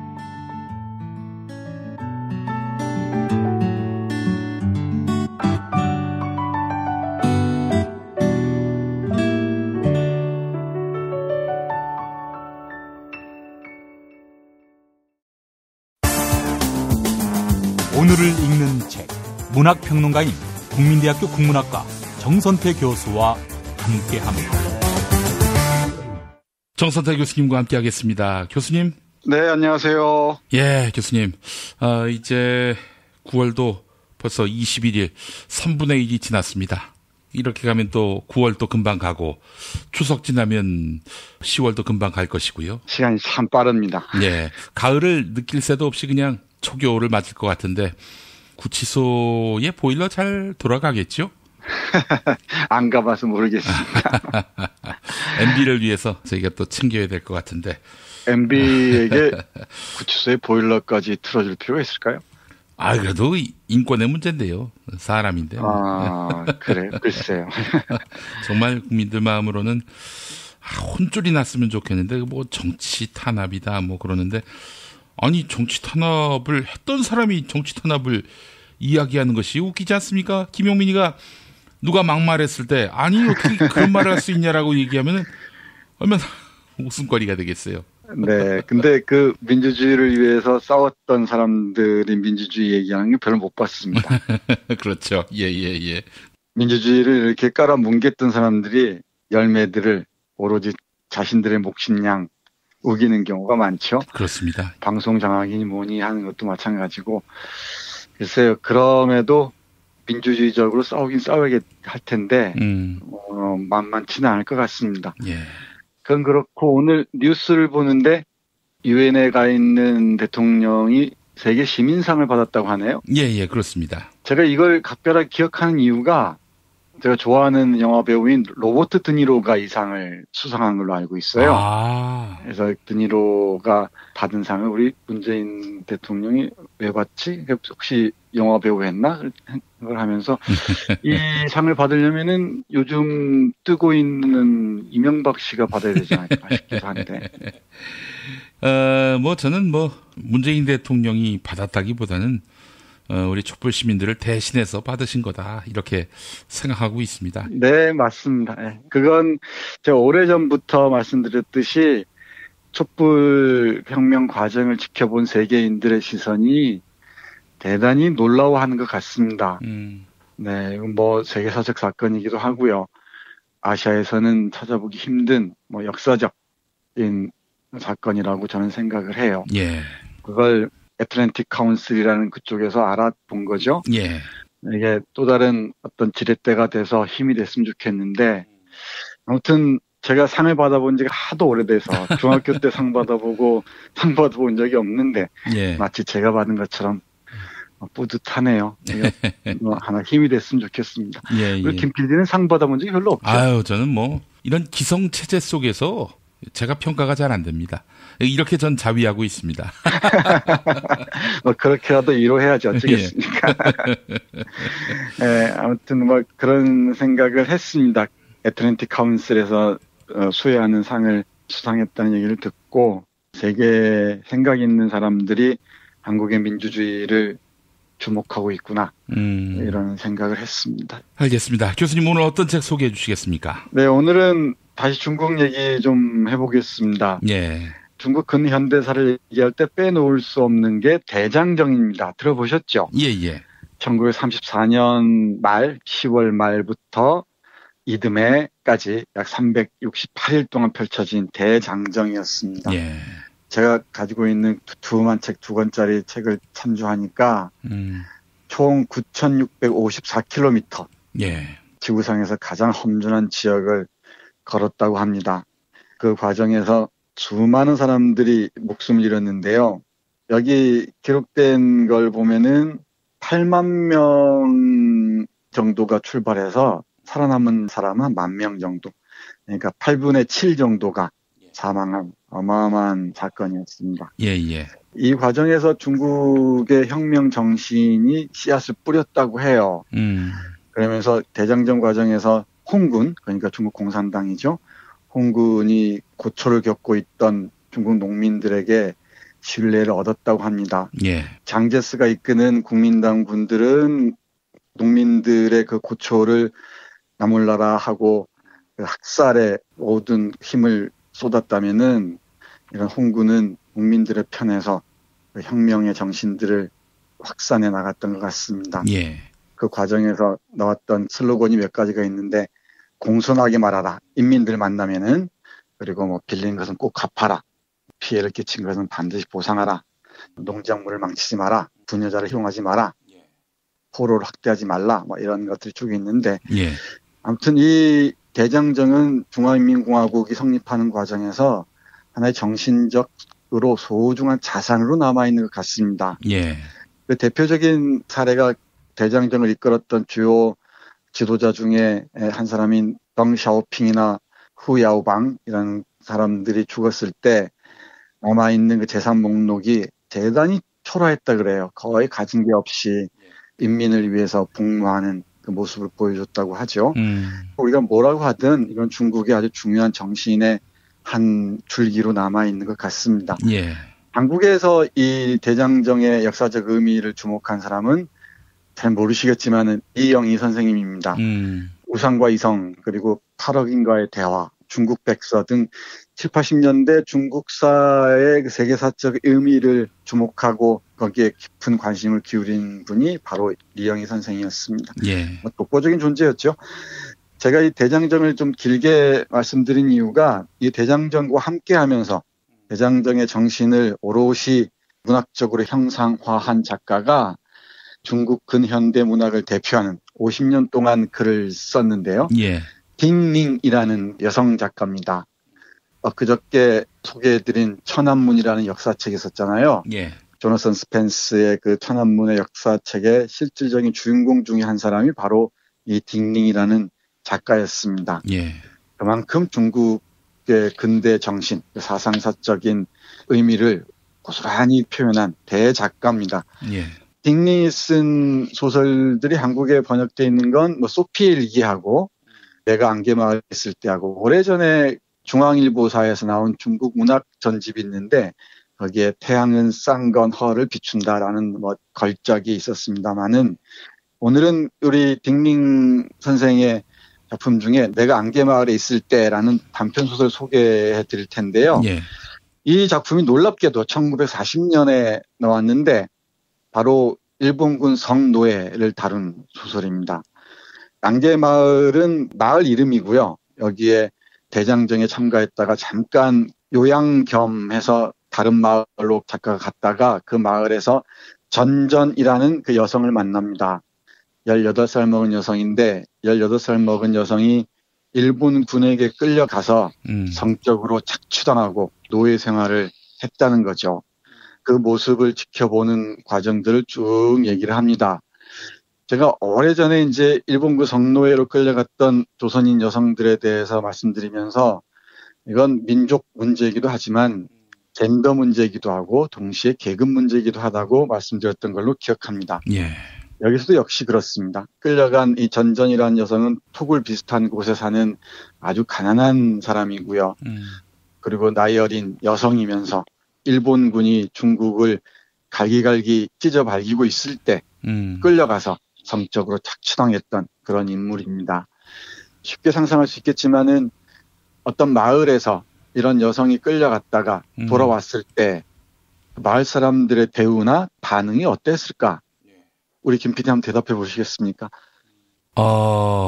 병자호란 때 강제로 끌려간 여성들 얼마나 큰 마음에 비수가 꽂혔는데 돌아오니까 환양년이라고 손가락질하고 온갖 천대와 질시와 무슨 전염병을 안고 온 사람인 양 그렇게 야박하게 대뜻 위안부 피해자로 끌려간 그분들도 비슷한 박대를 받지 않았을까 하는 생각이 듭니다. 네, 맞습니다. 그 환양년의 그 어휘는 정확히는 몽고에 끌려간 고려인들부터 시작하고요. 아, 그렇습니까? 네, 금방 말씀하신 뭐 병자호란 때도 마찬가지였죠. 예, 예. 그리고 그 역사가 식민지 시대까지 이어지고 또 제가 계속 말씀드립니다만 이 기지촌에서 고통을 겪었던 우리 여성들도 마찬가지죠.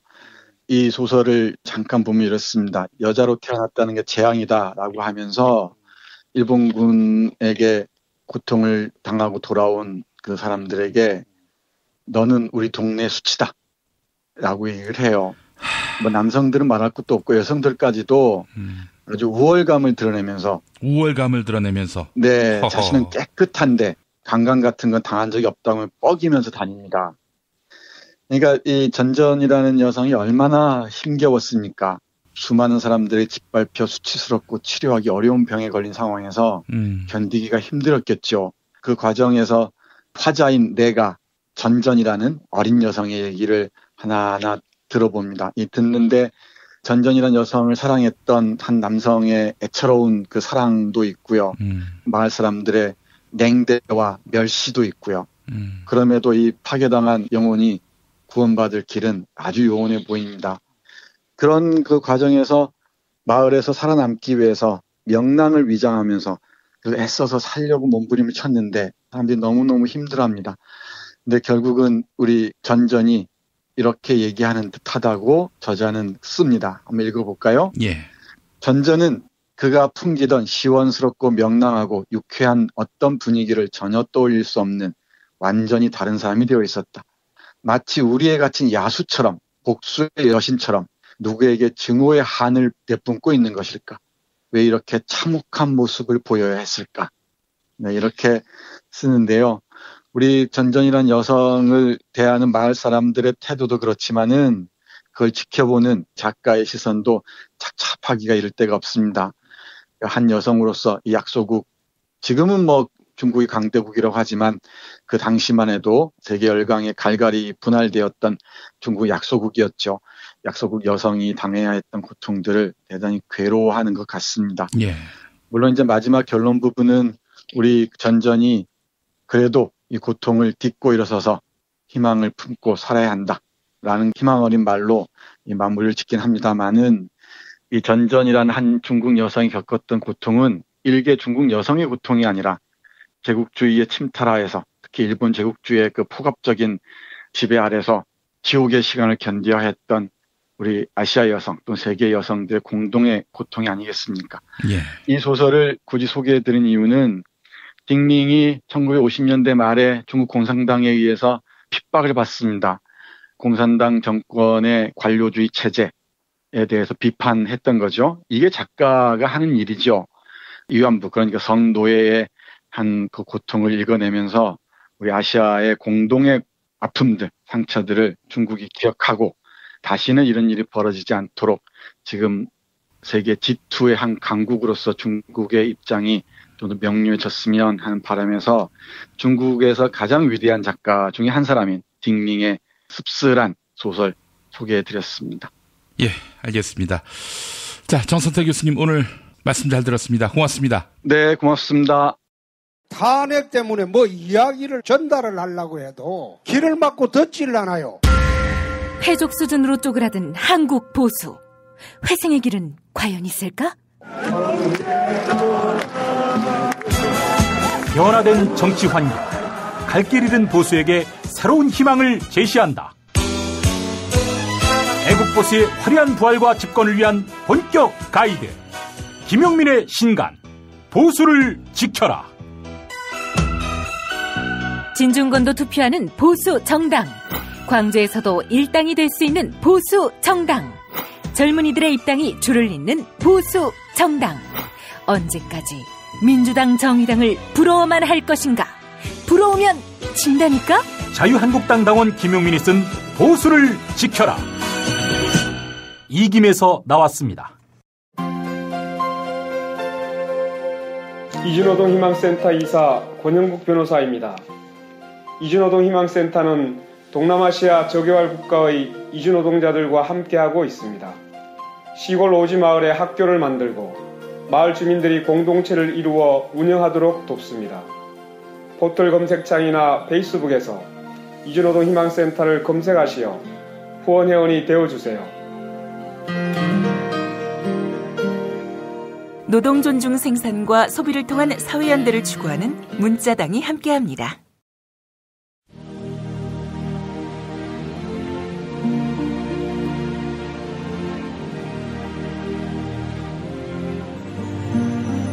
자기가 모시고 있는 대통령이 뭐라고 그랬는데 어디서 데려온 어디서 입양한 참모들입니까? 전혀 대통령의 이런 통일 외교 안보 철학을 전혀 모르는 사람들이 옆에 있는 것 같아요. 미국 수교, 그게 핵심입니다. 북핵 문제를 풀 때는 북한에 대한 군사적 공격을 안 하겠다고 그러고 군사적 공격을 안 하겠다는 가장 확실한 보증서는 수교입니다. 수교해주면 끝나는 거예요.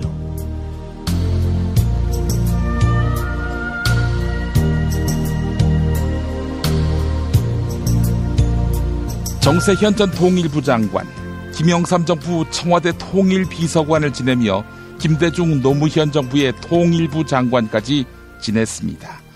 북한의 속마음을 누구보다도 잘 아는 대한민국 최고의 북한 문제 전문가입니다.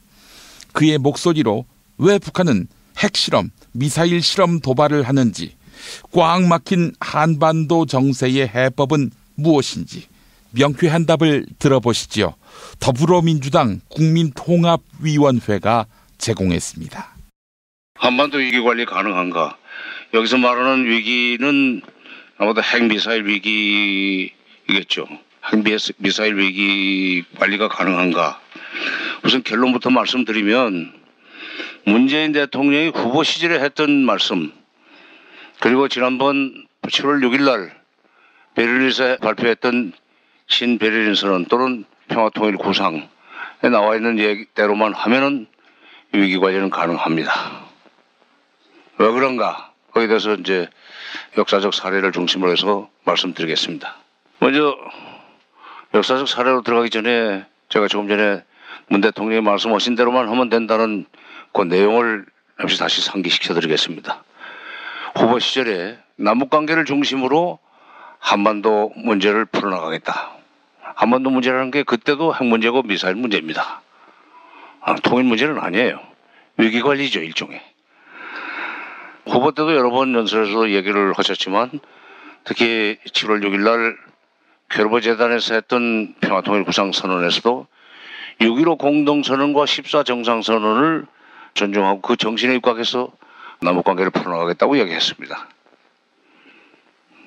6.15와 14로만 돌아가면 남북관계는 충분히 관리가 되고 남북관계가 관리가 되면은 북핵 문제를 푸는 데 있어서도 우리의 역할이 생기고 또는 북핵 문제를 빨리 해결할 수 있도록 촉진자 역할하고 조정자 역할을 할 수가 있습니다. 문재인 대통령은 후보 시절에 민주정부 3기라는 표현을 즐겨 썼습니다. 그러니까 김대중 정부가 민주정부 1기고 노무현 정부가 2기 민주정부라는 얘기고 문재인 정부는 3기 민주정부라는 얘기가 되겠는데 바로 그 김대중 정부 때의 북핵 문제 내지는 남북관계 관리 방안이 어떤 거였는지, 그다음에 노무현 정부 시절의 북핵 문제와 남북관계 관리 방안이 어떤 것이었는지 지금 참모들이 모르는 것 같아요. 어디에서 그 모르고 있다는 증거를 찾을 수 있느냐? 그래서 어느 기자가 쓴 걸 인용을 했던데 지금 9년 전 상황, 그러니까 이명박 박근혜 정부가 출범하기 전 노무현 정부 말년 상황하고 너무나 다르다. 햇볕 정책 시대하고 너무나 다른데 왜 그때 방식을 계속 지금도 쓰라고 그러느냐 하는 식으로 비판을 합니다. 매우 잘못된 생각이에요. 자기가 모시고 있는 대통령이 뭐라고 그랬는데 6.15와 14를 존중한다는 얘기는 민주정부 1기, 2기의 남북관계 관리 방식이나 또는 북핵 문제 관리 방식을 그대로 어떻게 보면 계속 발전시키겠다는 얘기인데 9년 전, 10년 전, 20년 전 얘기를 하지 말라니. 어디서 데려온, 어디서 입양한 참모들입니까? 전혀 대통령의 이런 통일 외교 안보 철학을 전혀 모르는 사람들이 옆에 있는 것 같아요. 또 이 얘기하면 또 다소 특별되겠는데 지난번에 9월 7일 날 내가 푸틴한테 대북 석출 중단을 하라고 했다는 그 기사를 보고 이게 난 아베가 한 얘기인 줄 알았는데 자세히 보니까 문재인 대통령이더라라고 했더니 그게 대서특필이 됐어요. 오늘도 지금 참모들이 어디서 입양했냐는 얘기 있을지 모르겠어요. 대통령이 평소에 했던 얘기를 참모들은 알아야 됩니다. 참모로서 대통령을 모시려면. 김영삼 대통령 시절에 북핵 문제가 터졌어요. 저는 그때 청와대 통일비서관이었습니다. 일본은 북핵 문제가 터지니까 북한을 압박해서 풀어야 된다 하는 철학을 가지고 있었어요. 그 클린턴 정부가 대화로 문제를 풀려고 할 때 굉장히 견제를 심하게 했습니다. 그래서 한미 간에 불편했었어요. 결국 한국 정부의 한국 대통령의 만류에도 불구하고 클린턴 정부는 북한과 협상 방식으로 북핵 문제 해법을 찾았습니다. 그것이 94년 10월 21일 날 체결된 제네바 기본합의인데 제네바 기본합의의 원리 김영삼 대통령의 반대도 불구하고 미국이 북핵 문제 해법으로 북한과 합의한 것은 내용이 간단합니다. 북한의 핵활동 중단. 지금 와서는 핵 포기 차원으로 또 북한의 대응 내용이 달라지게 됐지만은 핵활동 중단 대신 3개월 이내 미북 수교를 위한 협상 개시해준다. 그리고 영변 원자력 발전소 가동 중단하는데 5,000kW에 400배가 되는 200만 kW짜리 경수로 원자력 발전소를 지어주겠다. 그러니까 북한이 좋다. 그렇다면 우리가 수교까지 해주겠다는데 수교 협상을 개시해주겠다는데 핵을 가질 필요가 없다. 그 핵 활동이 그때부터 중단이 됐습니다. 김영삼 대통령이 미국한테 요구했던 압박 정책, 그건 채택이 안 됐고 협상 방식으로 문제를 풀었고 그 클린턴 정부가 북한과 협의해서 채택한 제네바 기본 합의의 핵심은 북한의 핵활동 중단 대신 미국 수교. 그게 핵심입니다. 경제 지원은 그거는 플러스 알파에 불과하고요. 그러니까 북핵 문제가 처음에 발생했을 때도 그걸 푸는 소위 공식이라고 할까 방식은 핵활동 중단 대 수교. 지금도 그건 변함이 없어요. 북한은 지금 수교라는 대신 미국의 대북 압살 정책 또는 대북 군사적 옵션 이런 거 절대로 얘기하지 마라. 군사적으로 우리를 칠 생각하지 마라. 너희들이 자꾸 그러면 우리는 핵을 더 가질 수밖에 없다 하는 얘기를 하고 있습니다. 그 사람들은 그걸 자유력이라는 표현을 쓰는데 그 자유력을 갖게 된 원인을 미국의 대북 압살 정책이라는 식으로 그걸 정당화하죠. 어쨌건 그게 그냥 공허한 논리가 아니에요. 북핵 문제를 풀 때는 북한에 대한 군사적 공격을 안 하겠다고 그러고 군사적 공격을 안 하겠다는 가장 확실한 보증서는 수교입니다. 수교해주면 끝나는 거예요. 이걸 안 해주고 어떻게 뺏으려고 그러니까 안 내놓는 거죠. 그리고 그동안에 잘해줄 것 처먹다가 핵무기만 포기하면 모든 걸 다 들어주겠다고 해가지고 선 핵 포기했다가 망한 나라들이 있습니다. 리비아. 핵도 없는데도 핵무기 개발한다고 쳐들어갔다가 지도자를 인민재판식으로 해서 처리했던 데가 바로 이라크입니다. 이런 선례가 있기 때문에 북한은 먼저 수교가 확실하게 보장되고 그다음에 군사적으로 북한을 치지 않겠다는 보장이 없으면 북한은 절대로 핵을 포기하지 않을 겁니다. 원리는 마찬가지예요. 9년 전에도 이 방식이었고 10년 전에도 이 방식이었고 23년 전에도 이 방식이었었습니다.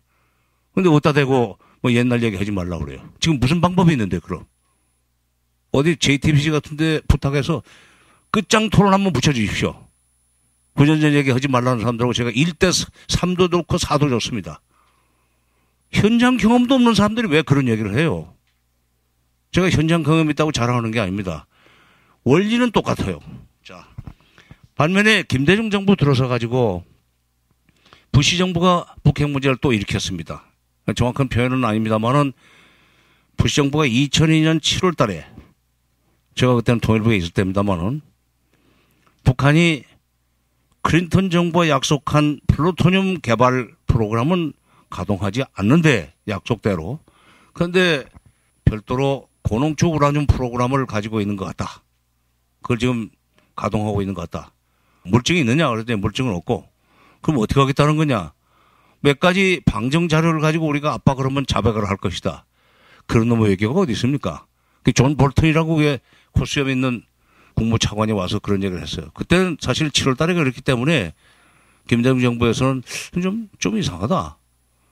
라고 생각하고 설마 그런 식으로 외교를 하겠는가, 북한을 압박하겠는가, 라고 생각했는데 10월 달에 드디어 이제 제임스 켈리라고 하는 동아태 차관보를 단장으로 하는 7명의 대표단이 국방부 뭐 다 막 나간 7명의 대표단이 북한에 가가지고 압박하는 끝에 북한이 반발하는 차원에서 우리는 주권 국가일 뿐만 아니라 NPT에서 탈퇴를 이미 했기 때문에 미국의 간섭을 받을 하등의 이유가 없다.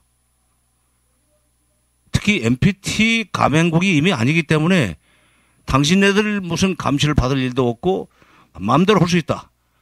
당신네가 걱정하는 고농축 우라늄 프로그램뿐만 아니라 그 이상도 가질 수 있다.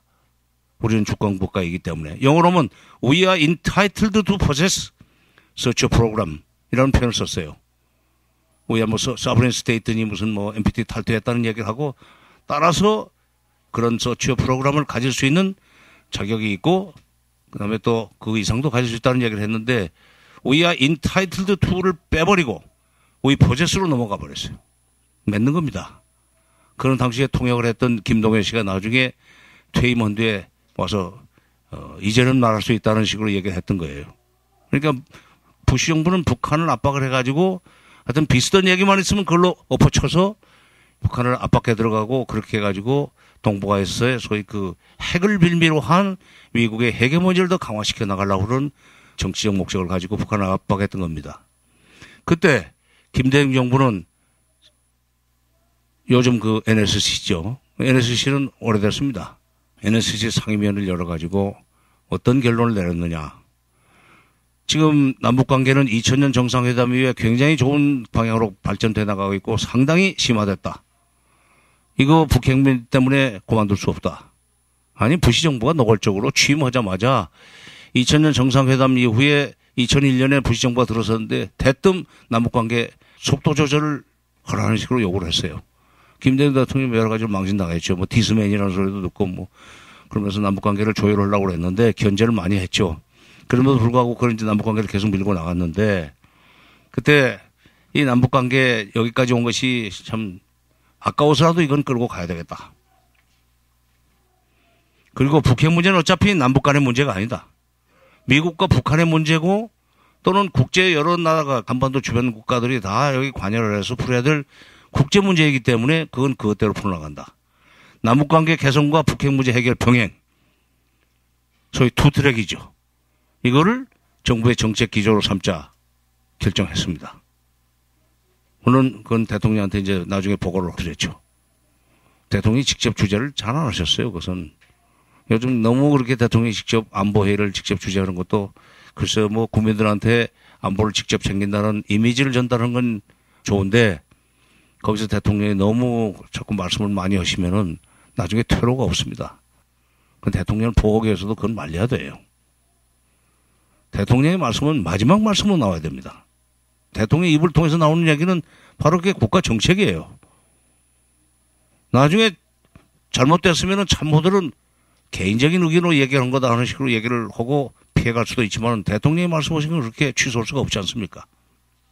남북관계 개선과 북핵 문제 해결 병행이라는 그런 기조를 쭉 견지를 하면서 물론 이제 6.15는 그 전에 있었지만은 그리고 이 기조는 노무현 정부까지도 계속 이행이 됐습니다. 그러니까 14선언이라는 게 2007년 10월 4일 날 나오지만은 그때 남북관계 개선과 북핵 문제 해결 병행이라는 원칙에 입각해서 남북관계를 풀어나갔기 때문에 14선언 바로 전날 10월 3일이죠. 10월 3일 날 베이징에서 열렸던 6자회담에서 어떤 합의가 이루어졌는지 여러분들 다시 말씀드리면 아마 생각이 날 겁니다. 그건 나중에 14선언 사항에도 들어갔고 10월 3일 날 발표된 베이징 6자회담 공동보도문에도 들어갔던 내용인데 한국전쟁의 공식 종료를 선언한 문제를 한반도 지역에서 3국 또는 4국의 정상이 만나가지고 협의해 나가기로 하였다는 합의를 합니다. 한국전쟁의 공식 종료라는 얘기는 정전협정을 이제 폐기하고 평화협정으로 넘어가기 위한 일종의 수순입니다. 그래서 정전협정을 폐기하고 평화협정 문제로 평화협정 협의의 단계를 밟는다는 얘기는 이제 평화협정을 체결해 준다는 얘기예요. 그 얘기는 바로 또 다른 말로 하면 미북 수교로 넘어간다는 얘기입니다. 미국과 북한이 수교를 하려면은 평화협정을 체결해야 됩니다. 6.25 전쟁의 결과로 정전협정을 체결했는데 그 서명 당사자가 북한, 중국, 미국. 우리는 못 들어갔어요. 왜? 1950년 6월 25일 날 6.25 전쟁이 터진 뒤에 7월 14일 날 이승만 대통령이 얼른 우리 군에 대한 작전 지휘권을 미군 사령관한테 넘겨버렸습니다. 그러니까 한국군에 대한 총사령관이 유엔군 사령관이었기 때문에 사령관이 아닌 사람은 정전협정에 들어갈 수 없었습니다. 그래서 존 클라크, 유엔군 사령관 존 클라크, 조선인민군 총사령관 김일성, 중국인민지원군 사령관 팽덕회, 이 세 사람의 이름으로 정전협정이 체결됐어요. 그래서 이제 정전협정에 우리 이름이 없기 때문에 평화협정에 우리가 들어갈 수 있느냐 없는 문제를 가지고 굉장히 법리 논쟁이 많이 있었습니다. 그걸 해결한 것이 14선언이에요. 그리고 그 전날 베이징 육자회담 공동보도문입니다. 그러니까 바로 이 평화협정 문제를 풀어나가는 데 있어서도 우리가 법률적 당사자가 될 수 있다는 식으로까지 만들어 놓은 것은 남북관계가 좋아졌기 때문에 그렇습니다. 평화협정 문제는 핵 문제를 해결하기 위한 방법론입니다. 그리고 그러니까 북한이 핵 문제를 일으킨 뒤에 수교를 그렇게 간절히 요구를 해왔는데 94년에도 미국이 약속을 했었고 2005년에도 부시 정부도 미국 수교를 약속하고 북한이 핵 활동을 중단하기로 하는 약속을 받아놨습니다. 그 유명한 9.19 공동성명입니다. 2000년 9월 15일 날 베이징에서 9.19 공동성명이 합의됐는데 6차 2단계 회담이라는 데서 베이징 6자담 6차 2단계 회담이라는 데서 합의된 9.19 공동성명의 골자는 이렇습니다. 1. 북한의 비핵화 2항 미북 수교 일북 수교 3항 경제적 지원 4항 정전체제의 평화체제로의 전환. 이건 정전협정을 평화협정으로 바꾼다는 얘기입니다. 94년에 미북 제네바 기본합의나 2005년에 베이징 9.19 공동성명이나 북한의 비핵화 대신 미국은 수교를 해주는 걸로 약속을 했어요. 그리고 정전체제, 평화체제로 전환은 사실은 같은 얘기입니다. 정전체제로 평화협정 체결해야만 수교를 할 수 있고 수교하려면 평화협정을 체결해야 되는데 중간에 이제 경제 지원이 들어가 있을 뿐이죠. 그 차이가 있죠. 하여튼 그렇게 해서 약속을 해놓고 여러분 아시는데도 9월 19일 날 그 합의서를 발표해서 전 세계 언론이 이거야말로 노스코리아의 뉴클리어 프로그램을 확실하게 해결할 수 있는 아주 모범적인 로드맵이다라는 식으로 칭송을 했었는데 그 다음날 미 재무부가 마카오에 있는 BDA라는 은행에 북한 돈이 2,500만 달러 예금돼 있다. 그런데 그 돈은 위조지폐를 그려가지고 돈 세탁을 해서 예금한 돈이니까 부정한 돈이고 따라서 빼주지 마라. 만약 그 돈을 내주면은 BDA는 앞으로 미국과 거래 못한다.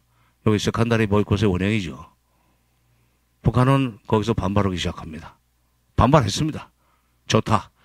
어저께 합의한 약속을 오늘 깨는데 앞으로 미국과 무슨 얘기를 하겠는가. 우리가 비핵화하겠다는 것은 수교를 약속했기 때문이고 평화협정 체결해 주겠다고 약속했고 거기다 덤으로 경제지원까지 해결해 주겠다고 해서 우리가 비핵화를 굳게 약속했는데 그러고 그 이튿날 깬다? 이건 비핵화 안 해도 좋다는 얘기고 미국 수교는 안 해주겠다는 얘기 아니냐. 그렇다면 우리는 이제 수교는 틀렸다고 생각하고 핵활동을 재개한다. 그리고 1년 후에 1차 핵실험을 했습니다. 흔히들 무슨 1차 핵실험이 노무현 정부 기간 중이기 때문에 김대중 노무현 정부 때 포준돈으로 핵 개발했다고 하는데 그거는 전혀 사건 편성으로 맞지가 않는 얘기예요. 북한은 남쪽에서 간 돈 그까짓 거 아니라도 돈 버는 재주가 있습니다. 무기만 팔아가지고도 1년에 10억 달러씩 벌어쓰고 있다고 미국 의회가 인정하는 바예요. 여기서 가는 거 현금으로 1년에 1억이 안 돼요. 금강산 관광, 그 다음에 뭐 개성공단, 인건비 합쳐봐도 1억 잘 안 됩니다. 민간 차원에서 버는 거 1억 정도밖에 안 되는 걸 왜 뺏어갑니까? 군수공업부에서 1년에 10억 달러씩 벌어쓰고 있는데 왜 그걸 뺏어가요? 그리고 거기서는 완전히 비밀리에 자기들끼리 그 돈 가지고 핵무기 개발하고 또 미사일 개발해가지고 또 일부는 팔고 기술도 팔고 물건도 팔고 해서 돈을 더 벌고 확대 재생산 그다음에 재투자 이런 식으로 별도의 사이클로 돌아갑니다. 어쨌건 DJ 때는 그렇게 해서 눌렀었고 노무현 정부 때도 소위 남북관계 개선과 북핵 문제 해결 평행이라는 양대 기본 정책 기조 투트랙 폴리시 이것 때문에 북핵 관리가 됐었어요. 그러다가 미국이 그걸 깨면서 이제 핵실험이 일어나 버렸지만은 자, 이명박 정부 박근혜 정부 들어와서는 6.15도 필요 없다. 14도 필요 없다. 9.19도 필요 없다. 특히 육자회담도 필요 없다. 이렇게 만들었던 거 아닙니까?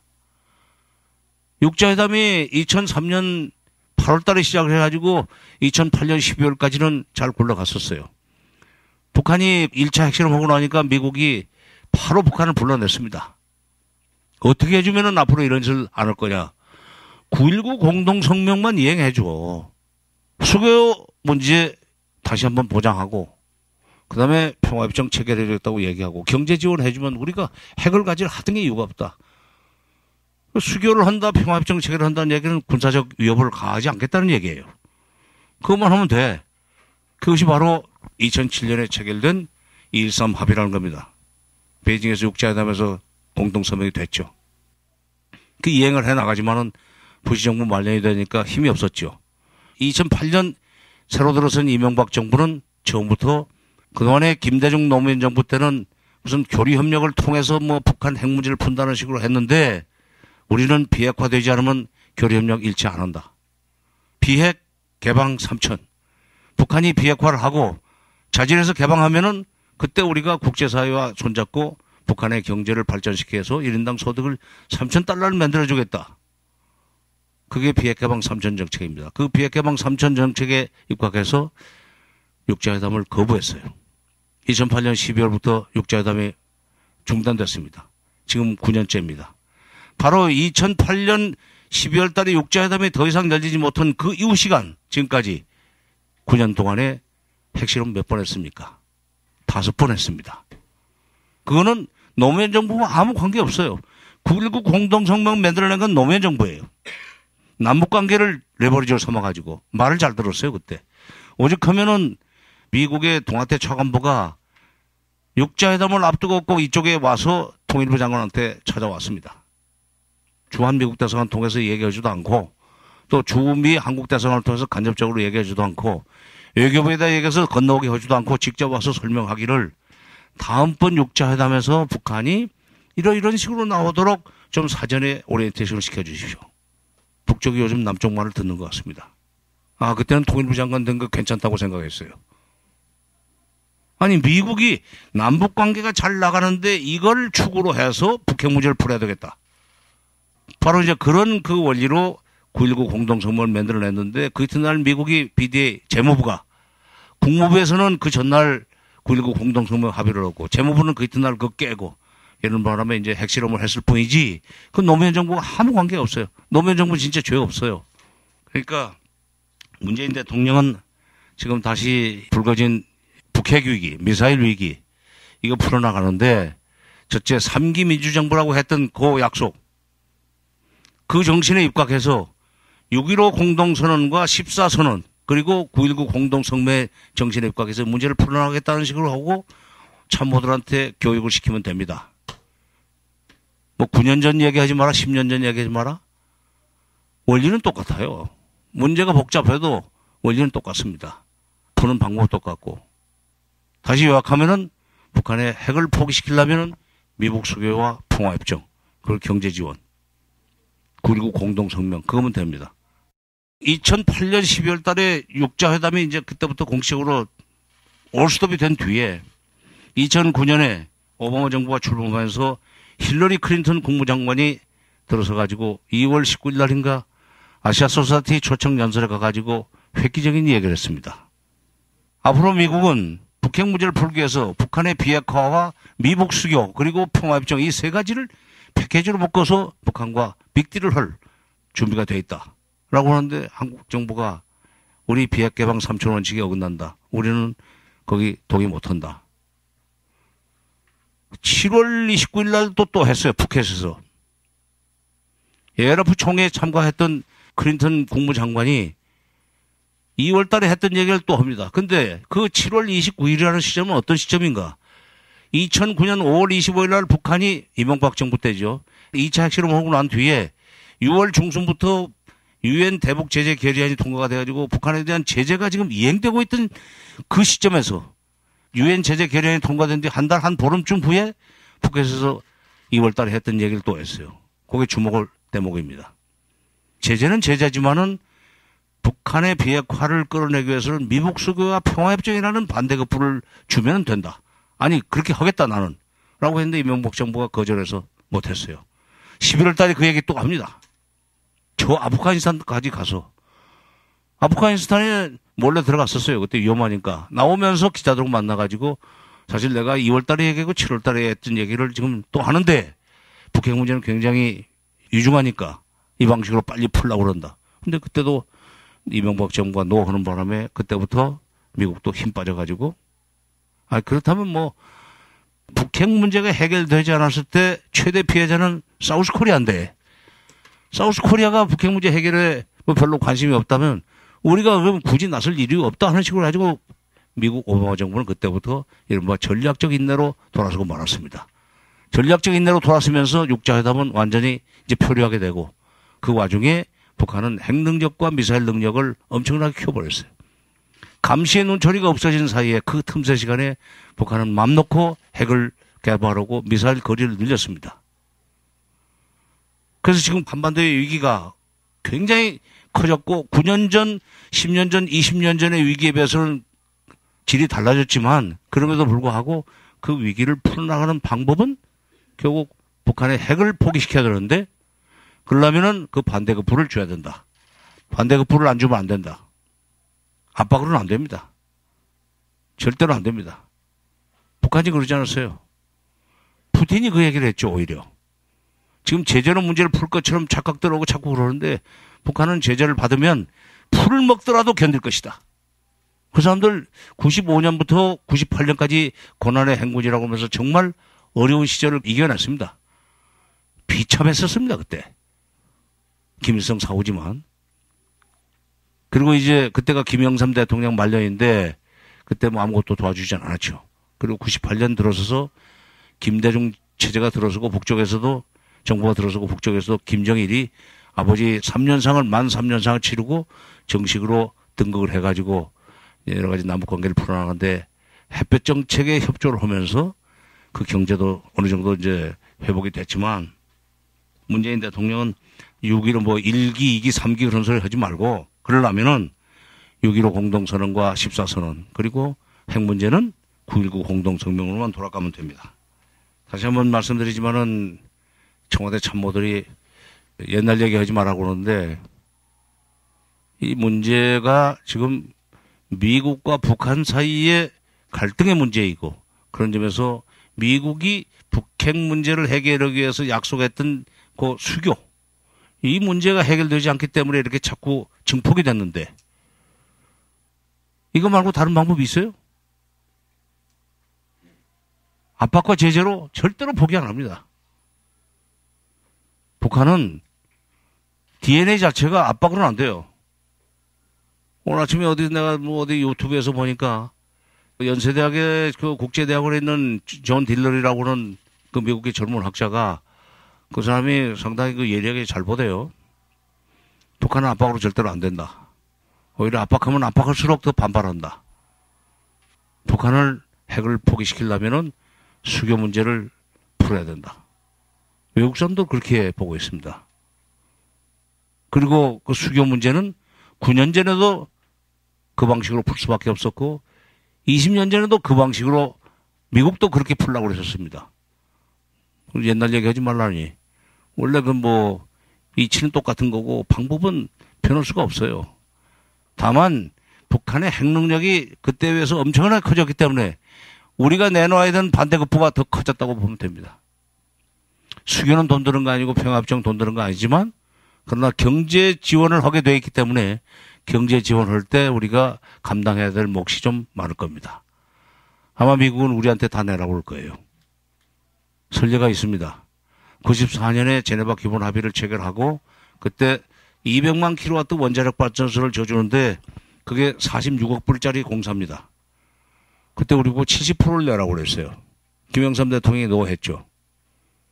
우리는 협상에도 안 들어갔는데 왜 우리가 70%를 내야 되느냐 그랬더니 당신 북한 붕괴한다고 입에 달고 살았잖아. 공사하다 붕괴하면 당신 내 건데 왜 돈 안 내? 20%, 70% 내.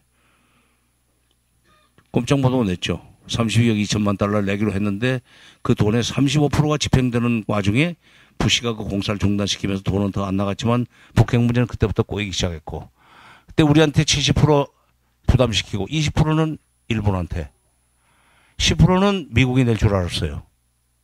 그건 EU한테 내라고 그러대요. 그리고 북핵 문제를 관리하고 경수로 원자력 발전소를 지어주는 그 기구가 있었어요. 캐도.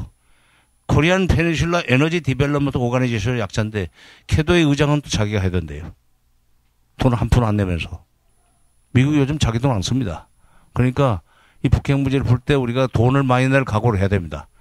돈 내는 것이 아까워서 북핵 문제 안 풀 건가? 그거는 국민들이 결정하면 돼요. 돈을 물더라도 이건 없애고 살아야 될 거 아니에요. 우리가 이 북한한테 핵멱살 잡혀가지고 매번 질질 끌려다니고 그래서 되겠습니까? 해법은 간단해요. 그렇게만 하면 위기관리 얼마든지 할 수 있습니다. 내일부터라도 6.15와 14 그리고 9.19 공동성명 요거 좀 거기서 그냥 외기만 하면 돼요. 글자도 많지도 않습니다.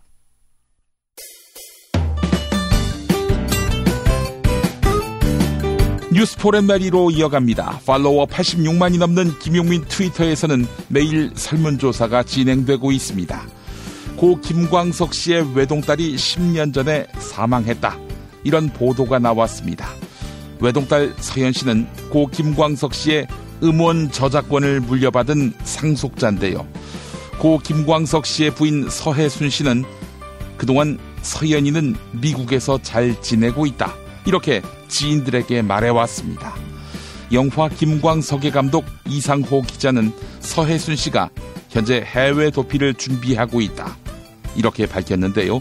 한편 경찰은 고 김광석 씨의 외동딸이 지난 2007년 17살의 나이로 수원의 한 대학병원에서 사망했다. 이렇게 발표했습니다. 경찰은 서현 씨가 병사한 것으로 추정하고 있는데요. 이상호 기자는 죽음은 추정할 수 있는 대상이 아니다. 사망의 진실을 밝혀야 한다. 이렇게 강조했습니다. 경찰의 병사 추정, 시민들은 어떻게 보고 있을까요?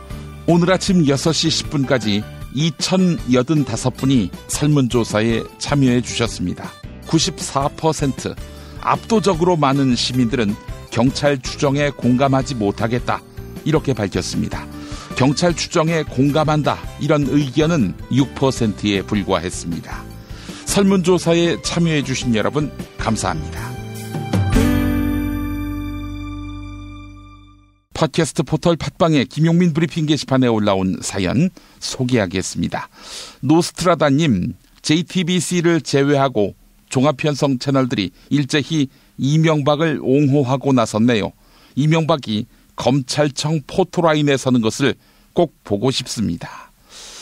종편은 왜 끈떨어진 이명박을 두둔할까요? 그 이유가 무엇일까요?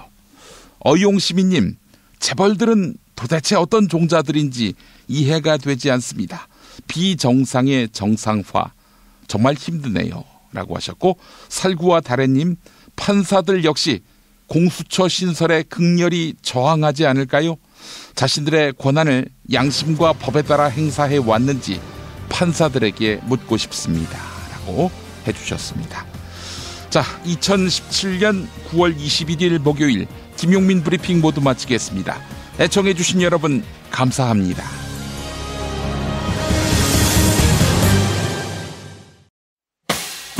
김용민 브리핑과 함께한 시간 어떠셨어요? 다음 시간에도 보다 바르고 알차며 즐거운 정보로 여러분을 찾아가겠습니다. 팟캐스트 포털 팟빵에서 다운로드하기, 구독하기, 별점 주기, 댓글 달기로 응원해주세요. 잊지 마세요. 다운로드하기, 구독하기, 별점 주기, 댓글 달기.